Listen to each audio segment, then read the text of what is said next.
এইগুলো ক্ষেত্রে নিরাশ হবেন না। হয়তো আজকে ইনশাআল্লাহ বললেন, এটা একদিন কবুল হবে।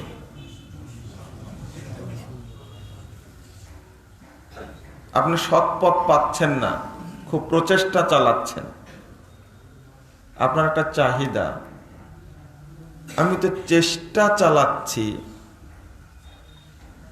হারাম খাবো না, কিন্তু এর পরেও কেন যে হারাম খেতে হচ্ছে, আপনার চিন্তা। চাচ্ছি যে আর ইয়াবা, মদ, গাঁজা এগুলো খাবো না, তওবা করি, প্রতিজ্ঞা করি, এরপরে আবার খাই কেন? অনেকে আছে না এরকম,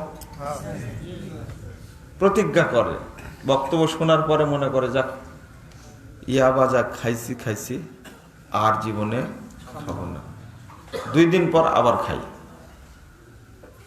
এরকম লোক তো অনেক। আর এই ধরনের বেড়ি ঘর তো বেশি।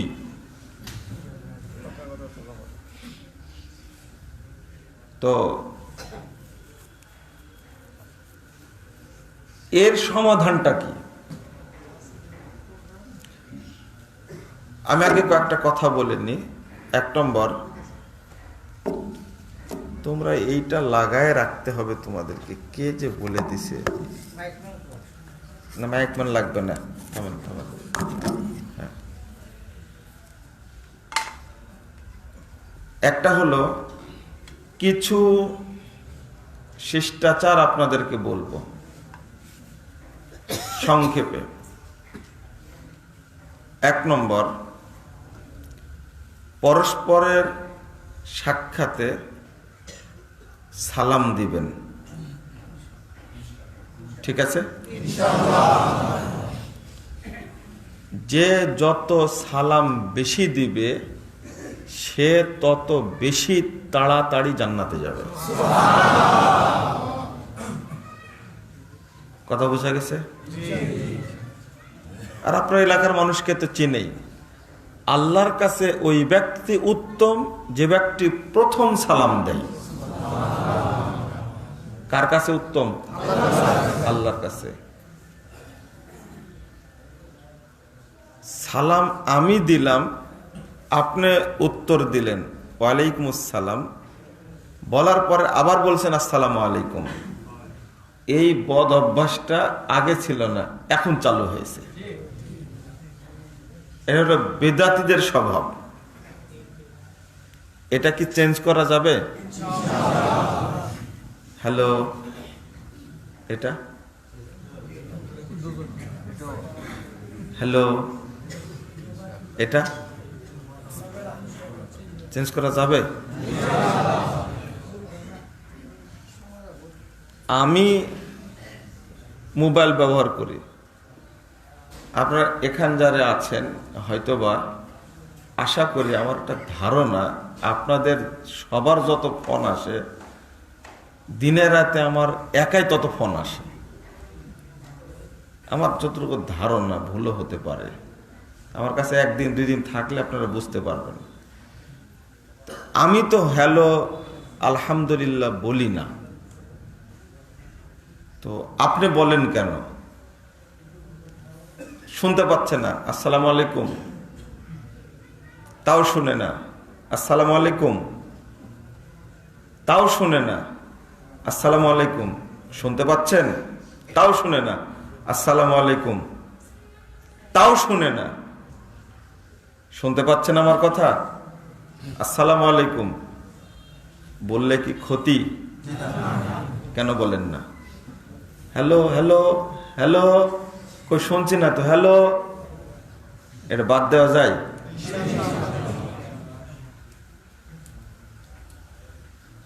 ওই পাশে যে আছে ও মানুষ না কুত্তা? তাহলে কি বলে ডাকছেন আপনি? এটা এর আবার অনুবাদ করেছে আর একজন, আল্লাহ ভালো জানে, মানে এর অর্থ করেছে জাহান্নামী। ও জাহান্নামী কেমনে করেছে আমি জানি না, তারও একটা যুক্তি আছে। তো ওই দিকে আমি যাচ্ছি না, সালামটা এই জায়গায় সেট করলে সমস্যা। তাহলে আপনি সালাম দিলেন এই ওসিলায় 2 বার 3 বার 4 বার, সালাম যে আপনি বেশি দিচ্ছেন এইটা আমল হচ্ছে কিনা। তাহলে প্রথম কথা যেটা বলেছি যে যত বেশি সালাম দিবে সে তত আগে জান্নাতে যাবে। আলহামদুলিল্লাহ, আল্লাহ আমাদের কবুল। 2, সালাম দেওয়ার পরে শুধু উত্তর দিবেন। কি দিবেন? উত্তর। হ্যালো এখান থেকে আউট আজ থেকে ইনশাল্লাহ সবাই বলল না, সবাই অসন্তুষ্ট। 1, 2 নম্বর, এবার মুসাফা, বক্তব্য শেষও করবেন আপনি সালাম দিয়ে, ঠিক আছে? দোয়া দিয়ে দিবেন তার আগে, আল্লাহ তোমাকে হেফাজত করুক, হাফিজাকাল্লাহ। এটা কিন্তু হাদিসের ভাষা, সহিহ মুসলিমের হাদিস। কি? আল্লাহ তোমাকে হেফাজত করুক। দোয়া দিবেন যখন, তো ফিয়ামানিল্লাহ বলার দরকার নাই, এটা মানুষ তৈরি করেছে। কে তৈরি করছে? ফি আমানিল্লাহ। আর বলবেন আচ্ছা ওই জায়গায় একটা হাদিস প্রতিষ্ঠিত করেন তো, তাহলে 2টা নেকি পাবেন। 1, সুন্নাতকে, মৃত্যু সুন্নাতকে নতুন করে নিয়ে আসলেন, এই জন্য সুন্নাতের উপরে অটল থাকলেন। রাসূল সাল্লাল্লাহু আলাইহি ওয়াসাল্লাম বলছেন, 10,394 নম্বর হাদিস, তাবরানী কাবিরের মধ্যে এসেছে, ইন্না মিন ওয়ারাইকুম জামানা সাবরিন, নিশ্চয় তোমাদের পরপরই ধৈর্যের যুগ আসবে। জামানা সাবরিন, ধৈর্যের যুগ আসবে। কেউ সুন্নাতের উপরে টিকে থাকতে পারবে না।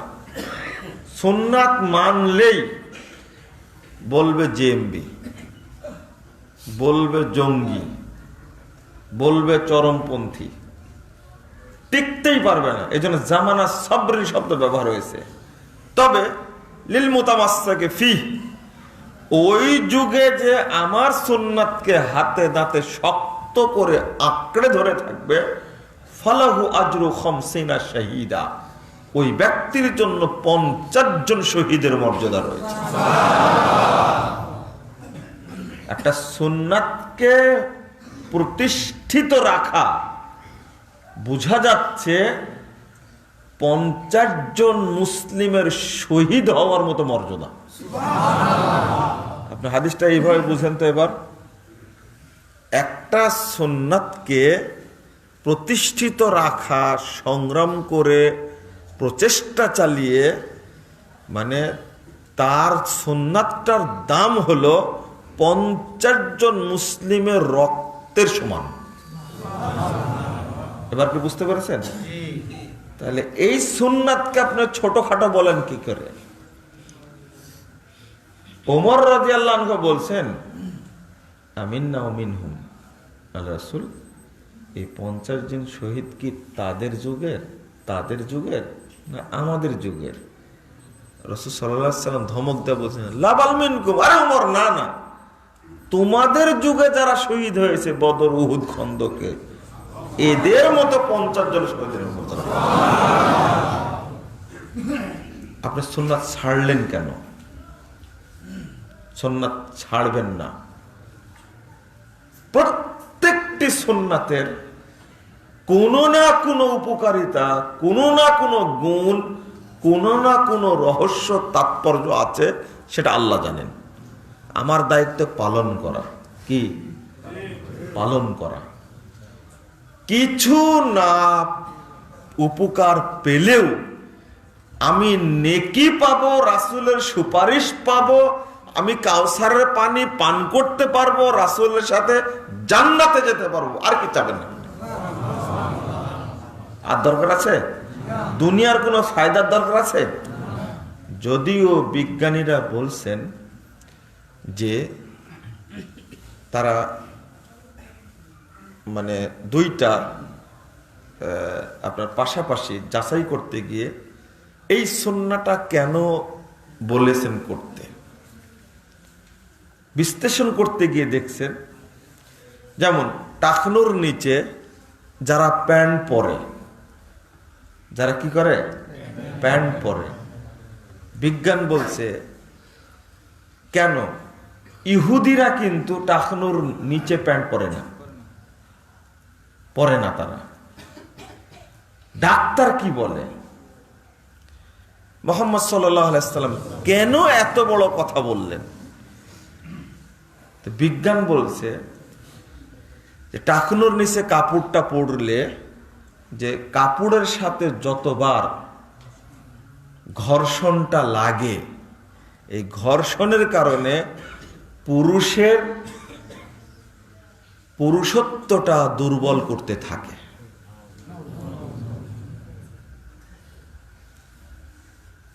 এই জন্য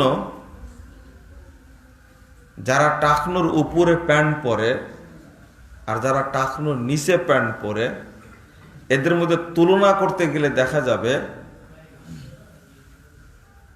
যারা টাকনুর নিচে প্যান্ট পরে অভ্যস্ত, এই ছোট কাল থেকে পার্সেন্টেজ হিসাব করতে গেলে দেখা যাবে তাদের বউ চলে গেছে। অনেকের বউ কি বিদায় না হলেও ও মানে বউ তাকে মানে স্বামী হিসাবে ভাতার, বুঝেন তো, বুঝেন না এটা, বুঝেন তো, বাংলা বললাম এটা, হ্যাঁ, স্বামী হিসাবে ওকে 5 পয়সা দাম দেই না। তাহলে কেন সুন্নাত? আচ্ছা, আমি যদি এই উপকারিতা জানতে নাও পারি, আমল করলে আমার কোনো সমস্যা আছে? সুন্নাহকে মেনে নিলাম, আলহামদুলিল্লাহ। 2, মুসাফার ক্ষেত্রে অধিকাংশই এই যে 2 হাত এগিয়ে দিয়ে মুসাফা করছেন আপনারা, কয় হাত হতে হবে? কয় হাত দেন? আসসালামু আলাইকুম।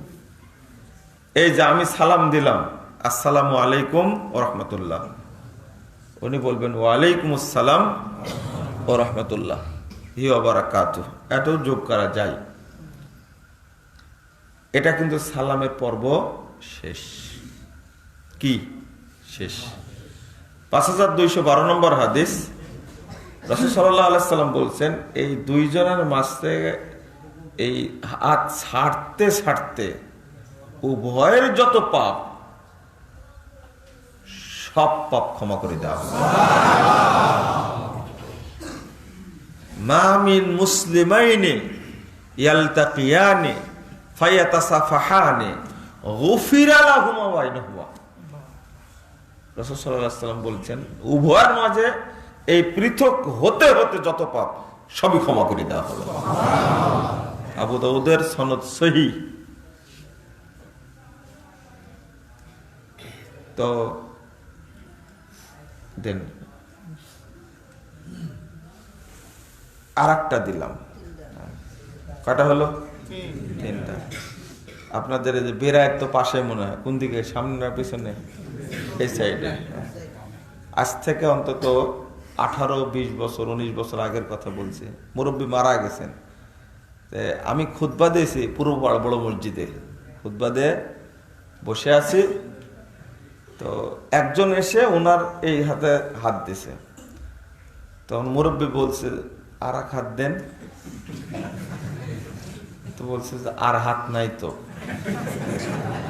বলছে আর নাই, তো 4 হাত তো হলো না। খেয়াল করেছেন? 4 হাত তো কি হলো না, মানে উনি 1 হাত দিয়েছেন, যেহেতু 4 হাত না হলে কি মুসাফা হবে না। তো বলছে যে আর এক হাত দেন, তবে তো 4 হাত হবে নাকি। তো লোকটা বলছে আর এক হাত তো নাই। এই এক মুরব্বী, আর মোহাম্মদপুর মসজিদে আর এক মুরব্বী, এই মুসাফা করে আর এক হাত কেবল দিতে লাগছে, সরা সরা সরা, কোন হাত দিচ্ছ এটা? এই হাত দিয়ে তুমি কি করো? আমার ডান হাতের উপরে দিচ্ছ কেন এটা? আমি হতবাক। তাহলে এই দুইজন মুরব্বী কেউ আলেম না, কি কেউ আলেম না। তাদের দৃষ্টিকোণ থেকে বেদাতের প্রতিবাদটা খেয়াল করেছেন? কিন্তু আজকের যুগে তরুণদের ভিতরে ওই স্পিরিটটাই নাই, ধ্বজভঙ্গ সব। কেন বললাম কথাটা? এই যুবক ছেলেরা, তোমাদের মাধ্যমে যত শিরিকের উৎপাদন আর প্রচার চাষ করছে এই নষ্ট নেতাগুলি। তোমাদের ধ্বজভঙ্গ বলতে কি বলবো? তোমরা ওষুধ খাও, তোমাদের শরম নাই, একটু লজ্জা নাই, একটু তো হায়া থাকার দরকার। তোমরা তাগড়া তরুণ একটা জোয়ান, তোমার মানসিকতা হবে আলী রাদিয়াল্লাহু আনহুর মতো, তোমার মানসিকতা হবে খালিদ বিন ওয়ালিদের মতো, তোমার মানসিকতা আব্দুল্লাহ ইবনে আব্বাসের মতো হবে, আব্দুল্লাহ ইবনে ওমর রাদিয়াল্লাহু আনহুর মতো, এইরকম ব্যক্তির মতো হবে। তোমার মানসিকতা হবে শাহ ইসমাইল শহীদের মতো, তোমার মানসিকতা হবে তিতুমীরের মতো। এক তরুণের হুঙ্কারে বাংলাদেশে শিরিক বিদআত সবগুলো উপড়ে যাবে। তোমাদের এই স্বভাব, নম স্বভাব কেন? তুমি মুসলমানের বাচ্চা, মাথা নত হবে আল্লাহর কাছে, তুমি মাথা নত করো কার কাছে? কি পীরের কাছে? সে কোন পীর?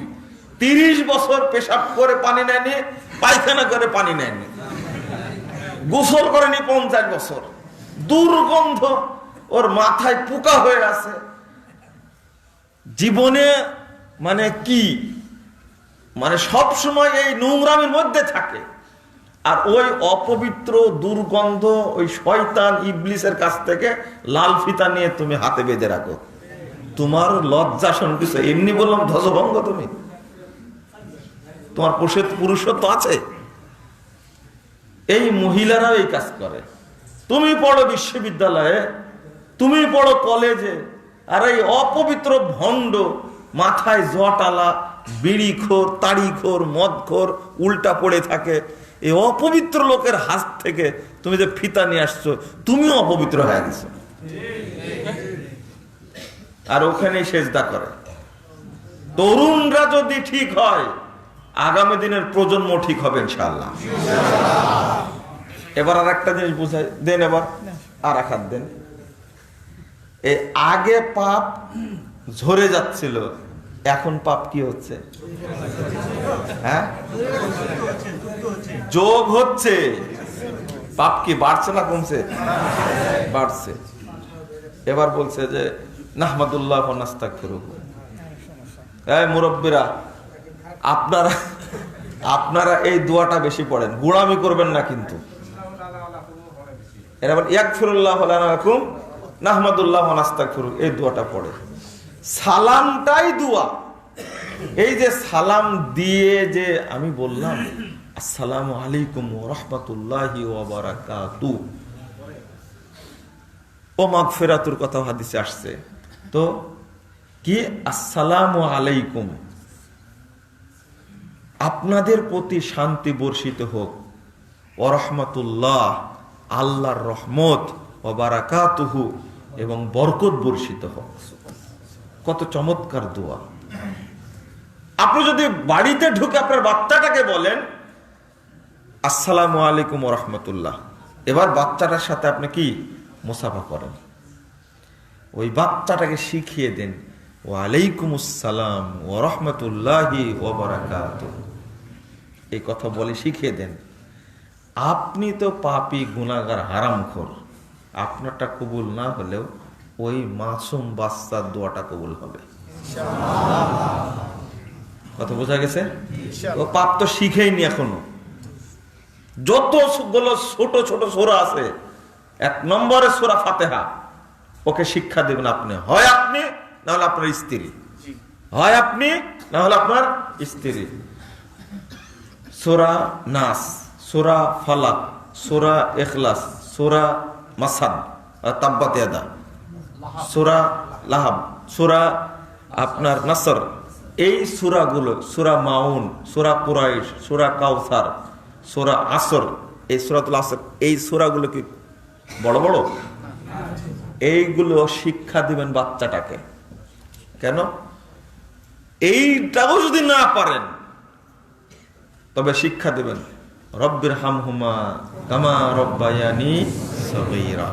বাচ্চাকে শিক্ষা দেবে আর বলবেন, বাচ্চাটাকে বলাবেন, আব্বু বলো রব্বির হামহুমা কামা রব্বায়ানি সগীরা। শুধু বলতে বলবেন, ও অর্থ বুঝুক চাই না বসো। এটা কার কথা? আল্লাহর কথা, কালাম। মানে এটা আপনারই উপকার। কার উপকার? আপনার নিজের উপকার। মাসুম বাচ্চা যে দোয়া কবুল হয়, আবু হুরায়রা রাদিয়াল্লাহু আনহু কত জায়গায় হাদিসে বর্ণিত হয়েছে, মর্যাদাবান একজন সাহাবী রাস্তার ধারে দাঁড়ায় থাকতেন, বাচ্চা ছেলে গেলেই ধরতেন, ধরে বলতেন এই বলো কুল আল্লাহুম্মা গফির লি আবি হুরায়রা, আল্লাহ তুমি আবু হুরায়রাকে মাফ করে দাও। কেন করতেন? এই মাসুম নিষ্পাপ এর দোয়া আল্লাহ কবুল করবেন। দাঁড়া থাকতেন রাস্তায়, বাচ্চা যেতে লাগলে ধরতেন, এই বলো কুল বলো তো আল্লাহুম্মা গফির লি আবি হুরায়রা, আল্লাহ তুমি আবু হুরায়রাকে মাফ করে দাও। বাচ্চাদের কাছে দোয়া নিতেন কেন? ওই বাচ্চা তো আপনার বাড়িতেও আছে না? এটা শিক্ষা দিতে পারেন না কেন? আপনি সালাম দিবেন আর সে উত্তর দেবে কি ওয়ালাইকুমুস সালাম ওয়া রাহমাতুল্লাহি ওয়া বারাকাতুহু ওয়া মাগফিরাতুহু। বলুক আপনার উপরও শান্তি বর্ষিত হোক, আল্লাহর রহমত বর্ষিত হোক, আল্লাহ বরকত নাজিল করুক এবং আল্লাহ আপনাকে ক্ষমা করুক। ওই বাচ্চাটা যদি বলে, আপনার হৃদয়টা প্রশান্তি পাবে না? শিক্ষা দেন না কেন? শিক্ষা দেন না কেন? আচ্ছা, ওইটা পাঠ গেল, আর পারিবারিক পাঠ ওইটা বলতে গেলে বেশি সময় লাগবে। এই 2 হাতে বা 4 হাতে এইভাবে মুসাফা করা বন্ধ করা যাবে? আমার কাছে এই হাদিসটা আমল করার জন্য 2728 নম্বর হাদিস, 2728 নম্বর হাদিস তিরমিজিতে আসছে। এই বেদাতিরা করে কি, যে মুসাফা যদি এক হাতে করে, এটা তো মুসাফা না, এটা ইহুদি খ্রিস্টানদের হ্যান্ডশেক করা। এটা আচ্ছা, ইহুদি খ্রিস্টান এক হাতে করুক না 2 হাতে করুক, ওইটা আমার দেখার বিষয় আছে? রবি ঠাকুর দাড়ি রাখছে, তা আমি দাড়ি কেটে দেব? কাজী নজরুল দাড়ি চাচতো, তা আমি কি দাড়ি চেঁচে ফেলবো? হ্যাঁ, রাসূলুল্লাহ সাল্লাল্লাহু আলাইহি ওয়াসাল্লাম এক হাতে মুসাফা করেছেন। কয় হাতে? এক হাতে। শয়তানি পদ্ধতিতে অর্থাৎ বেদাতি পদ্ধতিতে আমল করে রাসূলকে সম্মান করা যায় না। দলিল আবার কোথায়? ওই সহিহ বুখারীর হাতে হাদিস আছে। আলেম মানুষ এত বড় প্রতারক হয় কি করে? আলেম মানুষ প্রতারক হয় কি করে? আমি ছাত্রদেরকে বলি, যারা হাদিস পড়ায় ছাত্রদেরকে বলি, তোমার উস্তাদ যে একজন প্রতারক, একটা ধান্দাবাজ, তুমি অন্তত বুঝো, তুমি তো আরবি বুঝো। হাদিসটাতে কি লেখা আছে? ইমাম বুখারী রাহিমাহুল্লাহ আগে অধ্যায় রচনা করেছেন বাবুল মুসাফাহা, তারপরে আরেকটা অধ্যায় আছে বাবুল আখয বিল ইয়াদাইন, 2 হাত ধরা। ওটাকে বলে দিই আপনাকে, যেখানে মুসাফাহা করা সেখানে 1 হাতের কথা এসেছে, আরেকটা অধ্যায় আসছে 2 হাত ধরা। কয় হাত? 2 হাত ধরা। কিভাবে 2 হাত? দেখেন হাদিসের ইবারত আব্দুল্লাহ ইবনে মাসউদ রাদিয়াল্লাহু আনহু বলছেন, আল্লামানি রাসূলুল্লাহ সাল্লাল্লাহু আলাইহি ওয়াসাল্লাম তাশাহুদ কামা ইউআল্লিমুনা কুরআন। আল্লাহ রাসূল আমাদেরকে অনুরূপ তাশাহুদ শিক্ষা দিতেন, যেভাবে কোরআন শিক্ষা দিতেন। শিক্ষা দেওয়ার সময় কি হতো? কাফি বাইনা কাফাইহে দেন, হাতটা দেন তো। এই দেখেন আব্দুল্লাহ ইবনে মাসউদ রাদিয়াল্লাহু আনহু বলছেন, তাশাহুদ শিক্ষা দেওয়ার সময় কাফি আমার এক হাতের পাতা বাইনা কাফাইহে, রাসূল সাল্লাল্লাহু আলাইহি সাল্লামের দুই হাতের পাতার মাঝখানে ছিল। কয় হাত হলো? দেখেন তো কয় হাত হয়েছে? 3 হাত। এই বেটা 4 হাত কই? 4 হাত কোথায়? বিষয়টা ছোটখাটো না। যদি এটা পর্যালোচনা না করা যায় তাহলে এই এক হাতে মুসাফা করা সুন্নাতটাই উঠে যাবে বাংলাদেশ থেকে। যেমন অনেক সুন্নাত উঠে গেছে না? উঠে গেছে অনেক সুন্নাত, উঠে গেছে অনেক সুন্নাত। আল্লামা আব্দুল্লাহ আল কাফি আল কুরাইশি রাহিমাহুল্লাহ বাধ্য হয়ে এই মুসাফার উপরে বই লিখেছেন। আপনি বলবেন যে এত বড় মানুষ মুসাফা নিয়ে কি বই লিখলেন? এমনি লিখছেন? ঠেলাই পড়ে লিখছেন। মুসাফা দক্ষিণ হস্তে। কেন লিখলেন এটা? আমরা তো ছোটখাটো মানুষ, জুতা টানার যোগ্যতা আমাদের নাই, কিন্তু আল্লামা আব্দুল্লাহ আল কাফি আল কুরাইশি রাহিমাহুল্লাহ মুসাফার উপরে বই লিখলেন কেন? অল্প সাদে লেখেননি। সফিউর রহমান মুবারকপুরি আন্তর্জাতিক পৃথিবীর বিশ্ব বরেণ্য একজন পণ্ডিত, তিনিও লিখেছেন মুসাফা করার উপরে বই লিখছেন। কেন? সুন্নাতটাকে হত্যা করা হয়েছে। আপনি বলবেন তাই? অতটুকু না, এই মুজার উপরে মাসা করা যাবে কিনা এইটা নিয়ে আলমানি রহিমাহুল্লাহর মতো ব্যক্তি বই লিখেছেন, সফিউর রহমান মুবারকপুরি বই লিখেছেন। আর আপনারা বলেন কি যে এইগুলো কোনো আলোচনা হলো? আলোচনা করবে কোন দিন কিয়ামত হবে, দাজ্জাল কোন দিন আসবে, মাহাদি 19 সালে চলে এসেছে, এইগুলো না আলোচনা হবে। এই আলোচনা শুনতে আসছেন আপনারা? আশ্চর্য কথাবার্তা। আলবানী রাহিমাহুল্লাহ, আল্লামা আলবানী বলা হয় তাকে, শ্রেষ্ঠ এই শতাব্দীর মুজাদ্দিদ, তিনি লেখছেন মুজার উপরে মাসা করা যাবে কিনা, যেটা মাত্র কয় মাসের আমল? ঢাকার ক্ষেত্রে 2 মাস না 1 মাস? কয় মাস? শীত কয় মাস থাকে? কে বললো 2 মাস থাকে? এখনই তো ঘেমে গেছেন আপনারা। মাত্র কয়েকদিন শীত থাকে, তাই না?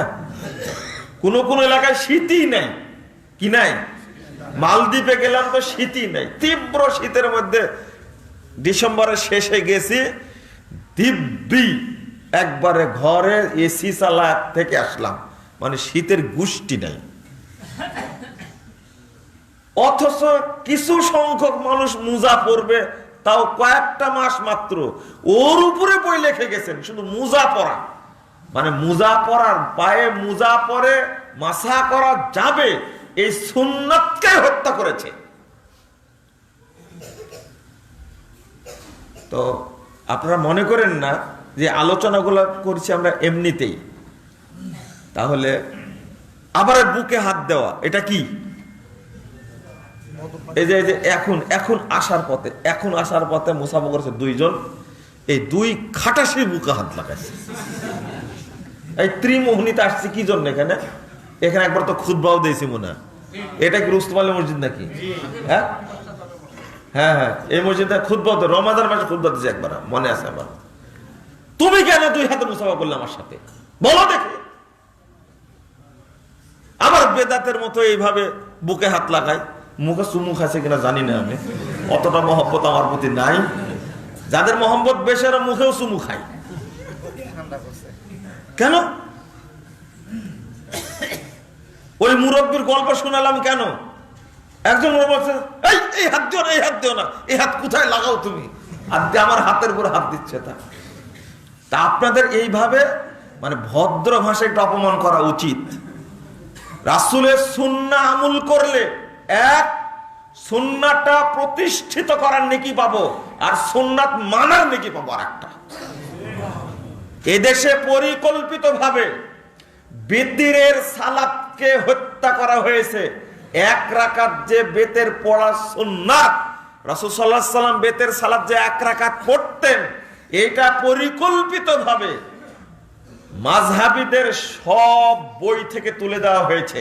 কোনো বই আলোচনা নাই, হেদায়ার মধ্যে নাই, কুদুরির মধ্যে নাই, সারে বেকার মধ্যে নাই, বাহরুর রায়কে নাই, ফতোয়া স্বামীতে নাই। তারপরে আপনার কি বলবো না, আর একটা কিতাব বেশি, মানে তহাবি হাদিসের কিতাব, এক হাতে মুসাফা করার কোন বর্ণনা নিয়ে আসেননি। এটা বাদ দিয়ে যত কিতাব আছে হাদিসের কিতাব, সব কিতাবে এক রাকাত বেতের সম্পর্কে হাদিস এসেছে। তাহলে আপনাদের উচিত কি? এক রাকাত বেতের বেশি পড়া, এক রাকাত বেতের পড়ার অভ্যস্ত হবেন। কথা বোঝা গেছে?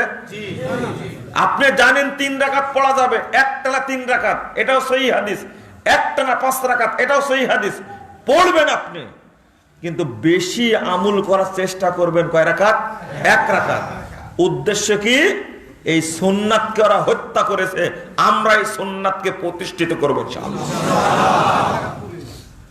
এই যে কোরআনের মধ্যে, কোরআনের কপি না এখানে, আমরাও বুঝি না কত পরিকল্পনা বুঝতেই পারেনি, ফাঁস করে দিলাম পরিকল্পনা। এই কয়েকদিন আগে বক্তব্য দিয়ে দিয়েছে যে ঝড় উঠে গেছে। পবিত্র কোরআনের মধ্যে যে রুকুটা আছে না, রুকু, 1 রুকু 2 রুকু পড়েন না আপনারা? আমরাও বই ছাপিয়ে দিছি। আমরাও যখন তাফসীর লিখেছি তখন কি রুকু যোগ করেছি, একবারও তদন্ত করে দেখিনি রুকুর জন্ম হলো কোথায় থেকে। করছে কি জানেন? এটা প্রথম সংযোগ করেছে বুখারাতে হানাফি উলামায়ে কেরাম। কারা? হানাফি উলামায়ে কেরাম। এদেশের একজন, আপনারা বিরক্ত হচ্ছেন নাকি? আপনারা কথা বলবেন না, মোবাইলগুলো দয়া করে বন্ধ করেন, দয়া করে বন্ধ করেন। আর যেখানে আলোচনা শোনার মানসিকতা নাই, আলোচনা করা ঠিক না, কিন্তু বুঝছেন, আলোচনাটা ঠিক না, চলে যাও অনেক ভালো। আমি যে কথাটা বুঝাচ্ছি শুনেন। আমি যেদিন থেকে একজন আলেমকে খুব শ্রদ্ধা করতাম, শ্রদ্ধা করেছি, একদিন খেদমত করেছি, মনে করতাম অনেক বড় আলেম, কিন্তু তার 2 দিনের 2টা বক্তব্য শুনেছি আমি। একদিন বলছে যে ইমাম বুখারী মুহাদ্দিস ছিলেন, তার ফিকহি কোনো জ্ঞান ছিল না। সেই দিন থেকে ওই লোকটা আমার কাছে এত নিকৃষ্ট জঘন্য হয়েছে। তারপরে আরেকদিন একই লোক আল্লামা নাসিরউদ্দিন আলবানী রহিমাহুল্লাহকে লক্ষ্য করে বলছেন যে আলবানী একজন মুহাদ্দিস, কিন্তু ফকিহ ছিলেন না, এই জন্য মাসালায় অনেক ভুল করেছেন। আমি কোনোদিন বলিনি কথাটা যে আসলে মুহাদ্দিস কাকে বলে, ফকিহ কাকে বলে। হেদায়া কুদরি সারে বেকা পড়ে জীবনেও জ্ঞান অর্জন করা যাবে না। আগে কোরআন হাদিস পড়েন, তারপরে ফকিহ মুহাদ্দিসের সংজ্ঞা জানেন। আপনি কেমনে বললেন? ইমাম বুখারী একজন ফার্মাসিস্ট বুঝেন, ওষুধ বিক্রি করে, প্রেসক্রিপশন দেয়, ওষুধ দেয়, কিন্তু কোন ওষুধ কোন কাজ করে এটা জানে ইমাম বুখারী জানে না। এটা ওই জন্য বলি, পৃথিবীর সবচেয়ে বড় আলেমকে বলেন তো দেখি। ভালো কথা বলেছেন, আপনারা উত্তর দিয়েছেন, খুব সুন্দর উত্তর। ভুল কিন্তু ইনার উত্তরটা, সেটা আব্দুল কাফি সাহেবের উত্তরটা ঠিক হয়েছে। হ্যাঁ, কিন্তু জোরে বলতে পারেননি, উত্তরটা জোরে বলতে পারেননি। আমি বলতেছি পৃথিবীর সবচেয়ে বড় হলো ইবলিস আর শয়তান আর রাজিম। কথা বোঝা গেছে? ওর চেয়ে বড় আলেম কেউ পৃথিবীতে ছিল না, ওর কোন জিনিস অজানা ছিল না। সবচেয়ে পরহেজগার ছিল ওই বদমাইশটা, তাই না? তো বেশি জানলেই তাকে আলেম বলা যায় না, জানাটাও সঠিক হতে হবে। কলিজায় লেগেছে এই কথা শুনে, মানে ও জীবনে বুখারী পড়েনি, ও কোনোদিন আলবানির বই পড়েনি। ফেক কাকে বলে? পৃথিবীবাসীকে ইমাম বুখারী কেবল দরজা খুলে দিয়েছে, তুমি তাকে ফকি বলো না। আরে ফকি না হলে কি মুহাদ্দিস হতে পারে? ও দোষ কি জানেন? দোষটা হলো এই, যেগুলো খিয়ানত করে গেছে বেদাতিরা, ওই খিয়ানাতের গোমর ফাঁস করে দিয়েছেন বুখারী, আলবানী, ইবনে তাইমিয়া আর ইবনুল কাইয়িম, ইবনু হাজার আসকালানী, এই সমস্ত বড় বড় বিদ্বান তাদের ভাত মেরে গেছে, বুঝছেন? এই জন্য তাদের উপরে কি ক্ষোভ। যে কথাটা বলতে গেছিলাম, বের করো দেখি, প্রতিবাদ করোনি কেন এখন পর্যন্ত? প্রতিবাদ করার সাহস হয়নি কেন? পাগড়ি তো 36 হাত লম্বা, মাথায় পেঁচতে পেঁচতে পেঁচতে পেঁচতে ওটা মাজার হয়ে গেছে, মাথাটাই মাজার হয়ে গেছে। তুমি জবাব দিতে পারোনি কেন? কোরআন কি তোমার বাপের প্রত্যেক সম্পত্তি? কোরআনে তুমি রুকু যোগ করলে কেন? এখনো রুকু আছে কেন? আমরা আহলে হাদিস লাইব্রেরি থেকে বিভিন্ন জায়গা থেকে কোরআন প্রিন্ট করেছে, সেখানে রুকু যোগ করেছে, তারাও জানতে পারেনি। রুকুর ইতিহাসটা হলো 4th শতাব্দী হিজরিতে বুখারীর হানাফি উলামায়ে কেরাম এই রুকুটা যোগ করে কোরআনে। কি জন্য করেছে? প্রত্যেক রাকাতে এক রাকাত এক রুকু করে পড়বে, রমাজান মাসে 20 রাকাত পড়বে তারাবি, এই জন্য এক রুকু করে পড়বে। কথা বোঝা গেছে? আর খতম হবে 27 তারিখে। 27 দিয়ে 20 কে গুণ মারেন, কত হয়? 540 অটো।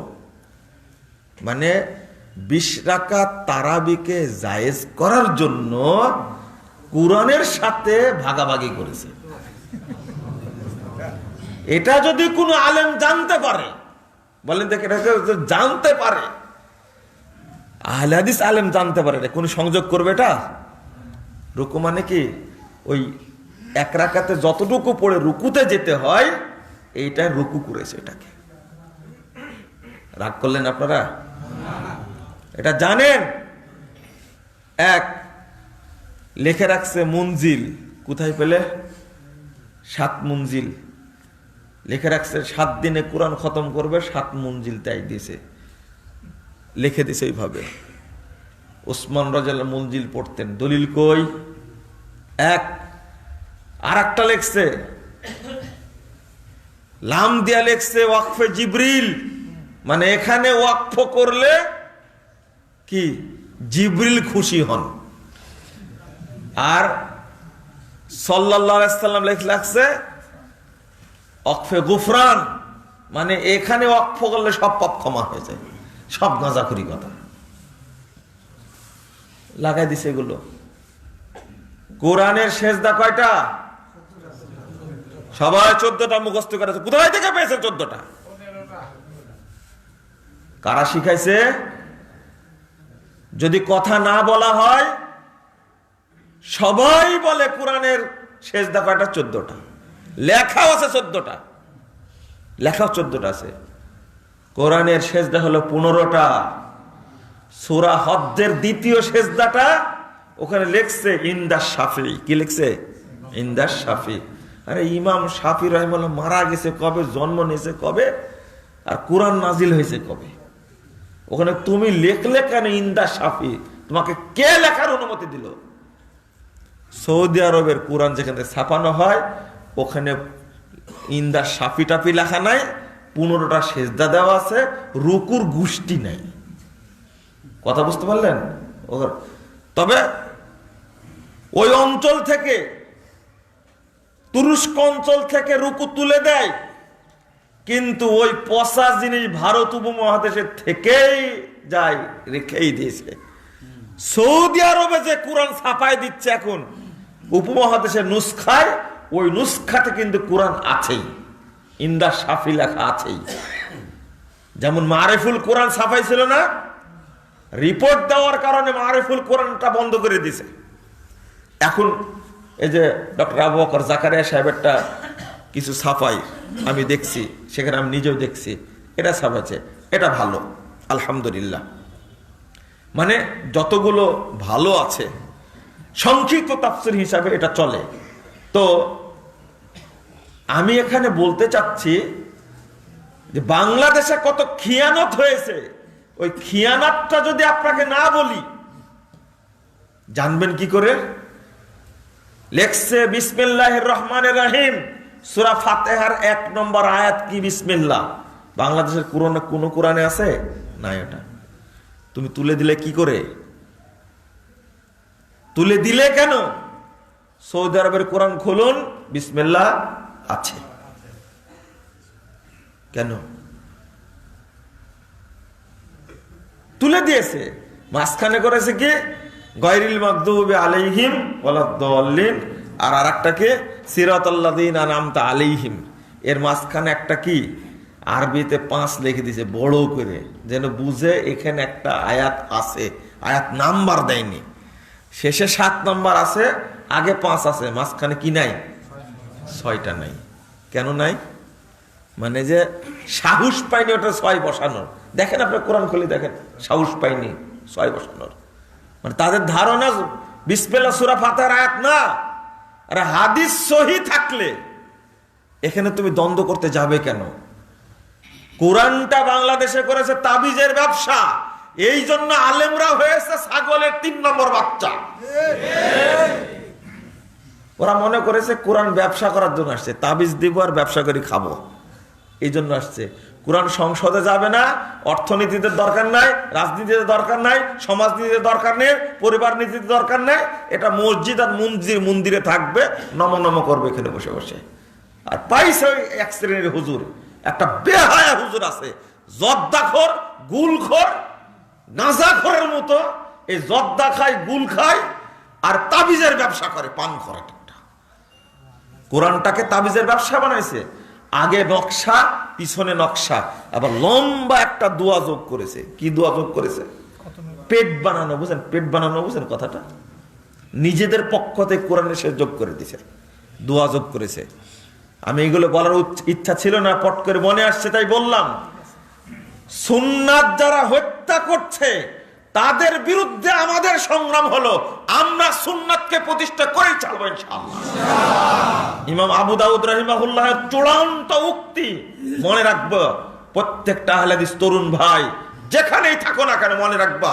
তিনি বলছেন লাউলা হাদিহিল ইসাবা লাম দারাসাল ইসলাম, ইয়ানি আসহাবুল হাদিস। পৃথিবীতে যদি আহলে হাদিসরা না থাকতো তাহলে ইসলাম মিটে যেত পৃথিবী থেকে, ইসলাম থাকতো না। কেন বলেছেন ইমাম আবু দাউদ রাহিমাহুল্লাহ? ইমাম শাফি রাহিমাহুল্লাহ বলছেন ইদা রাআইতু রাজুলাম মিন আসহাবিল হাদিস কান্নী রাআইতুন নবিয়্যা সাল্লাল্লাহু আলাইহি ওয়াসাল্লাম হাইয়া।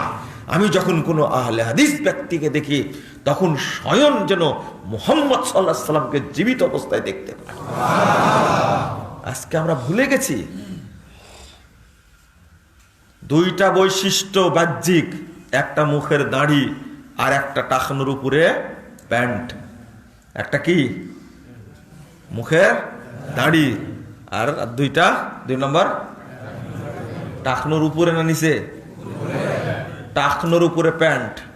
এই যে আজকে হাদিসটা শোনা গেলাম, এই মসজিদ সাক্ষী, ফ্যান সাক্ষী, লাইট সাক্ষী, আমিও সাক্ষী, এই মাইক সাক্ষী, আল্লাহ সাক্ষী। হাদিস শোনাই দিলাম, টাকনুর নিচে যে প্যান্ট পরবে সে জাহান্নামী। সে কি? জাহান্নামী।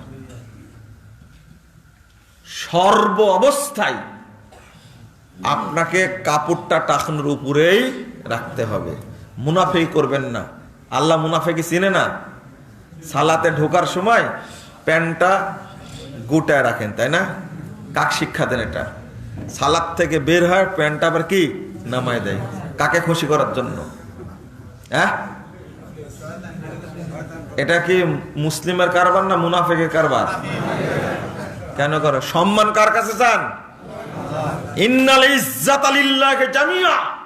যাবতীয় সম্মানের অধিকারী কে? আল্লাহ। আপনি কার কাছে সম্মান নিতে চান? যে অফিস বলবে যে তোমাকে টাকনুসে প্যান্ট পরে আসতে হবে, ওই অফিসকে বললেন তোমাকে 1 তালাক না 1 কোটি তালাক দিলাম, তোমার এই চাকরিকে পেশাব করলাম আমি। যে অফিসার এই কথা বলবে ও মানুষ না, চোর চুট্টাগিরি করে সম্পদ তৈরি করে ও এখন স্মার্ট সাজছে। ওই চোরটাই আবার বাপ মাকে বৃদ্ধাশ্রমে রেখে আসছে। কথা বুঝতে পারেননি? এরা কি মানুষ? হতে পারে কোটি কোটি টাকার মালিক, 1000 কোটি টাকার মালিক হতে পারে, ও হতে পারে 1 লাখ ফ্যাক্টরির মালিক, কিন্তু মানুষ না তো, ও জানোয়ারের চেয়েও খারাপ। বাপকে তুমি রেখে আসছো বৃদ্ধাশ্রমে, আর তুমি অফিসে এসে বলে দাড়ি প্রতিদিন 2 বার সেভ করবা। ও কি মানুষ? না হলে চাকরি করতে আসবে না। একজন ভাই এয়ারপোর্টে আমাকে বলছে যে নিয়াত করেছি দাড়ি রাখবো, দোয়া করবেন আল্লাহ চাকরির ব্যবস্থা করে দেয়। অফিসে যাওয়ার দিন বলছে হয় আজকে শুরু, না হলে আজকে থেকে শেষ, দোয়া করবেন। দাড়ি রেখে দিছে, দেখতে এত সুন্দর, এত সুন্দর দেখতে। নিষেধ করে দিয়ে না, দাড়ি রাখতে পারবো না। দাড়ি রেখে করোনার ছুটি ছিল তো, দাড়ি বড় হয়ে গেছে, অফিসে গেছে। তোমাকে যে বলেছি দাড়ি রাখা যাবে না, কালকে দাড়ি কেটে আসবে। বলছে না স্যার, আমি দাড়ি কাটতে পারবো না, তুমি চলে যাও তাহলে। ঠিক আছে, পরের দিন আবার আসছে, দাড়ি তাহলে রেখেই দিবা? বলছে হ্যাঁ, চাকরি আপনি বাতিল করেন, কিন্তু দাড়ি আমি কাটতে পারবো না। শেষে ওই দাড়ি নিয়েই আলহামদুলিল্লাহ এখনো ডিউটি করছে।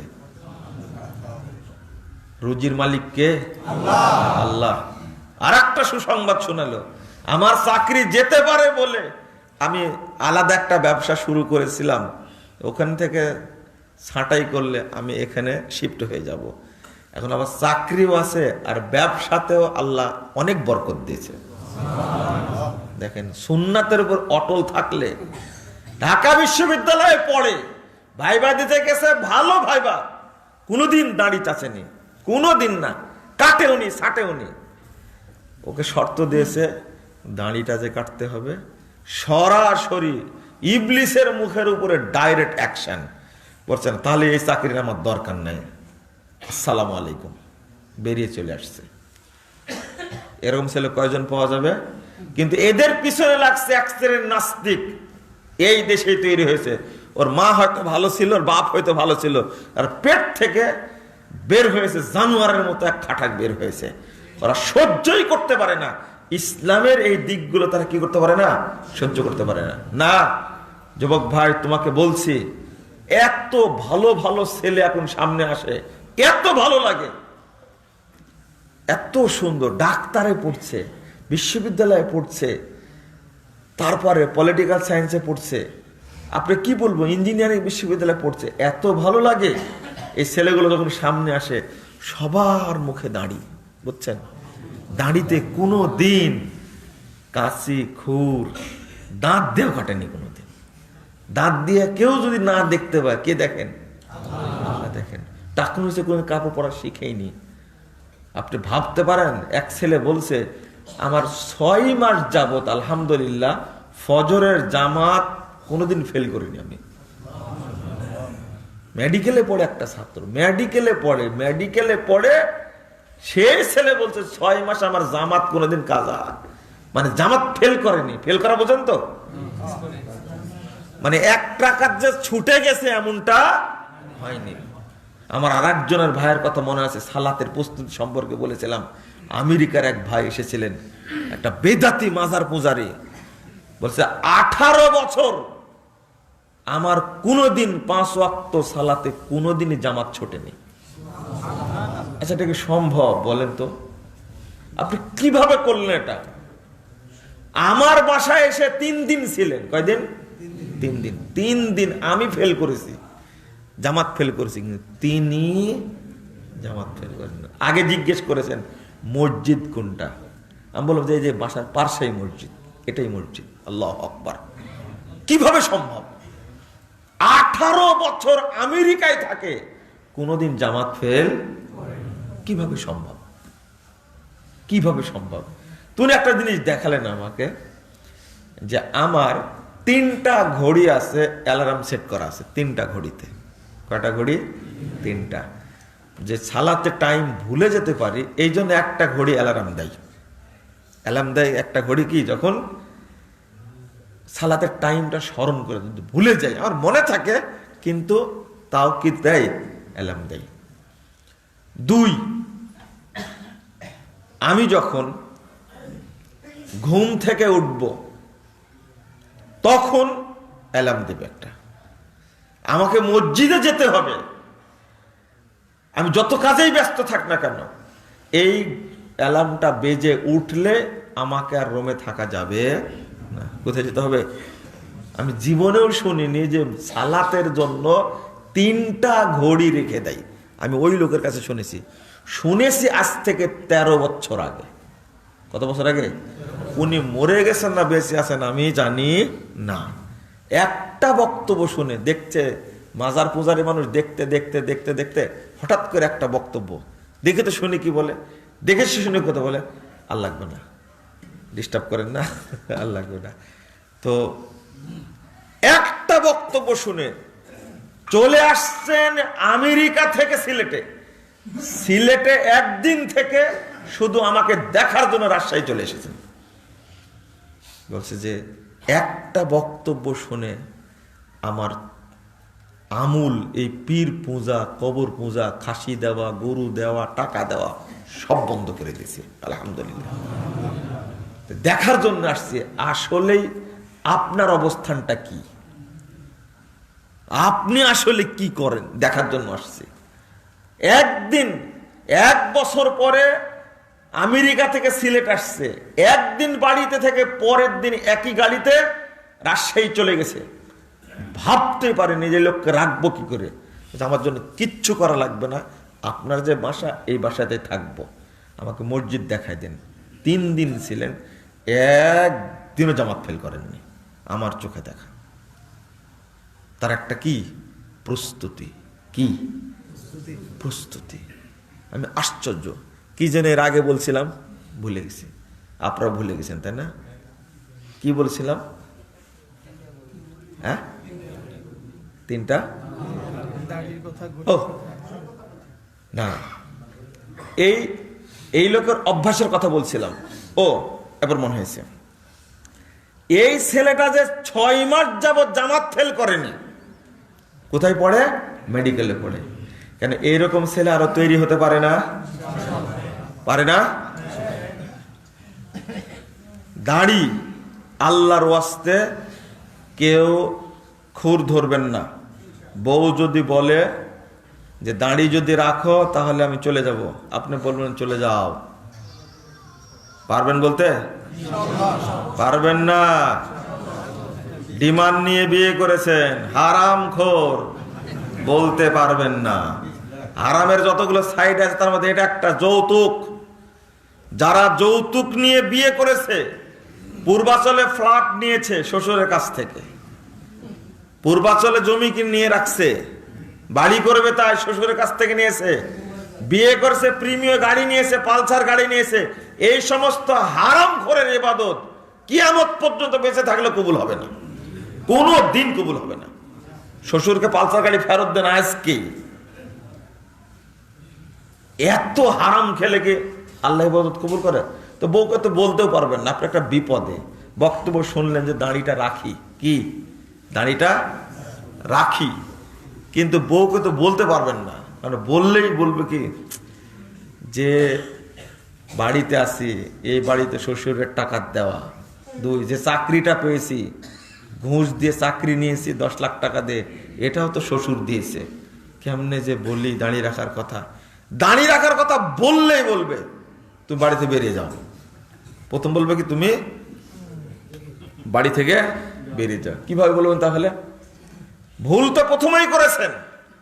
আর যে বউকে বিয়ে করে নিয়ে আসছেন, এ তো বউ না, এটা খান্নাস একটা। এটা কি খান্নাস, মানে এতই খারাপের খারাপ।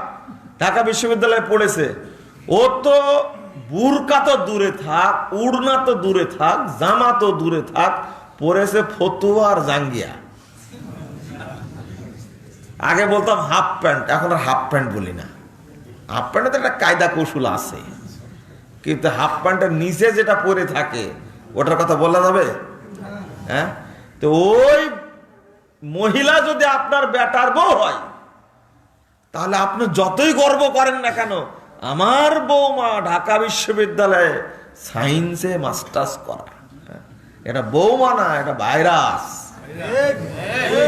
ও দেখবেন হাতের আঙ্গুলগুলো তাকালে দেখবেন কুনিগুলো বড় হয়ে আছে, সে বিড়ালের চেয়েও কুকুরের চেয়েও বড় হয়েছে দেখবেন কুনিগুলো, হাতের কুনিগুলো। এটা নাকি ফ্যাশন। এটা কি ফ্যাশন? এটা কি এত মানুষ এত বেহায়া হতে পারে?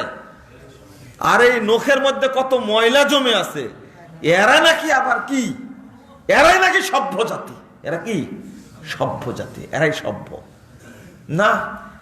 ওর মাথার চুল সামনেও কাটা, পিছনেও কাটা, আর যে ফোটা, এটা কি বলে, টিপ যা দেওয়া আছে, এটা এই টিপ দেওয়ার সুন্নাত চালু হয়েছে বেশ্যা মহিলাদের থেকে। আমি এইদিকে বলতে গেলে খারাপ লাগে আপনাদের, এই গ্রামেরই ঘটনা। এই গ্রাম না মনে হয়, আমার কি বুঝতে ভুল হচ্ছে, মাদার থেকে সুজাই দিকে তো, তাই না? এই এলাকায় কোথাও হবে। বিয়ে খেতে এসে আমি ফেরত গেছি। আমি কার বাড়িতে আমার মনেও নয়, সেটা অন্তত 12-13 বছর আগের ঘটনা হবে। কার বাড়িতে এসে বিয়ে খেতে এসে ফেরত গেছি এই এলাকায়। আপনাদের কাছে কি বক্তব্য দেব? এই এলাকার বিয়ে যেভাবে হয়, লা হাওলা ওয়ালা কুওয়াতা ইল্লা বিল্লাহ, কারবো কোনটা এটা চিনাই মুশকিল। একই সঙ্গে খাচ্ছে যেহেতু, আপনি বলতে পারবেন না, আপনি বলতে পারবেন না।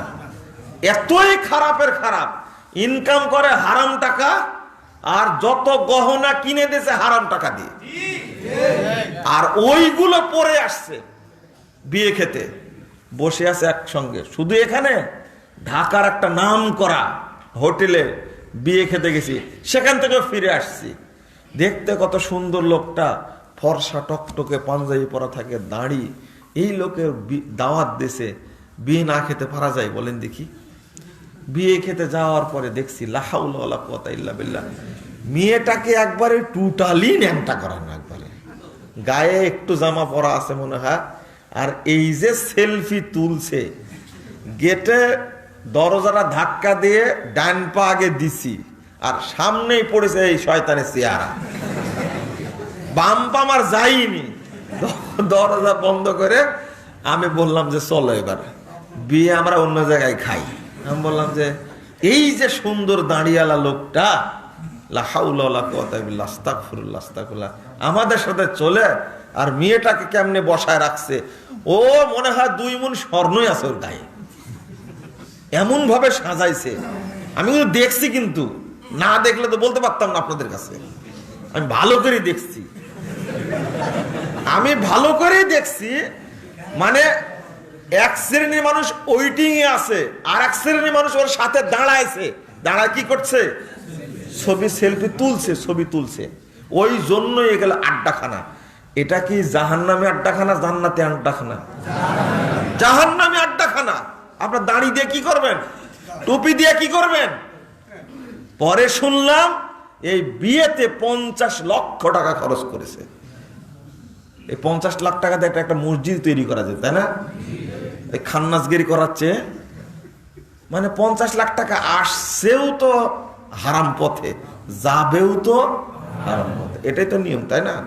হ্যাঁ, হারামে জড়িয়ে পড়ার কারণে এই অবস্থাটা হয়েছে। আর একটা বললাম, টাকনোর নিচে আর প্যান্ট পায়জামা পরবা না ভাই তোমরা। কথা বোঝা গেছে? মনে রাখো একটা কথা, একজন বড় ব্যক্তি আমাকে বলছেন যে 3টা কথা বলবেন, মানুষকে 3টা কথা বলবেন। 1 নম্বর বলবেন, মসজিদ ভর্তি মুসল্লি থাকবে, একজনও মুমিন থাকবে না। মুসনাদ ইবনে সাহেবের হাদিস, সনদ সহিহ, মওকুফ সূত্রে এসেছে। রাসূল সাল্লাল্লাহু আলাইহি ওয়াসাল্লাম বলছেন, ইয়াতি আলান নাস জামান, মানুষের উপরে একটা যুগ আসবে, একটা সময় আসবে, ইয়াস্তামিউন ওয়ায়াসাল্লুনা ফিল মাসাজিদ ওয়া লাইসা ফীহিম মুমিন। মানুষ মসজিদে জমা হবে, একত্রিত হবে, মসজিদ ভর্তি হয়ে সালাত আদায় করবে, কিন্তু তাদের মধ্যে একজন মুমিন থাকবে না। আপনি মুমিন কিনা আজকে হিসাব করবেন, ঈমান আছে কিনা। এক। দুই নম্বর, অসংখ্য দল হবে, অসংখ্য দল হবে, অসংখ্য পথ হবে, মত হবে, দর্শন হবে, কিন্তু জান্নাতে যাবে মাত্র এক শ্রেণীর মানুষ, এক দল মানুষ জান্নাতে যাবে। আল্লাহ রাসূল বলছেন,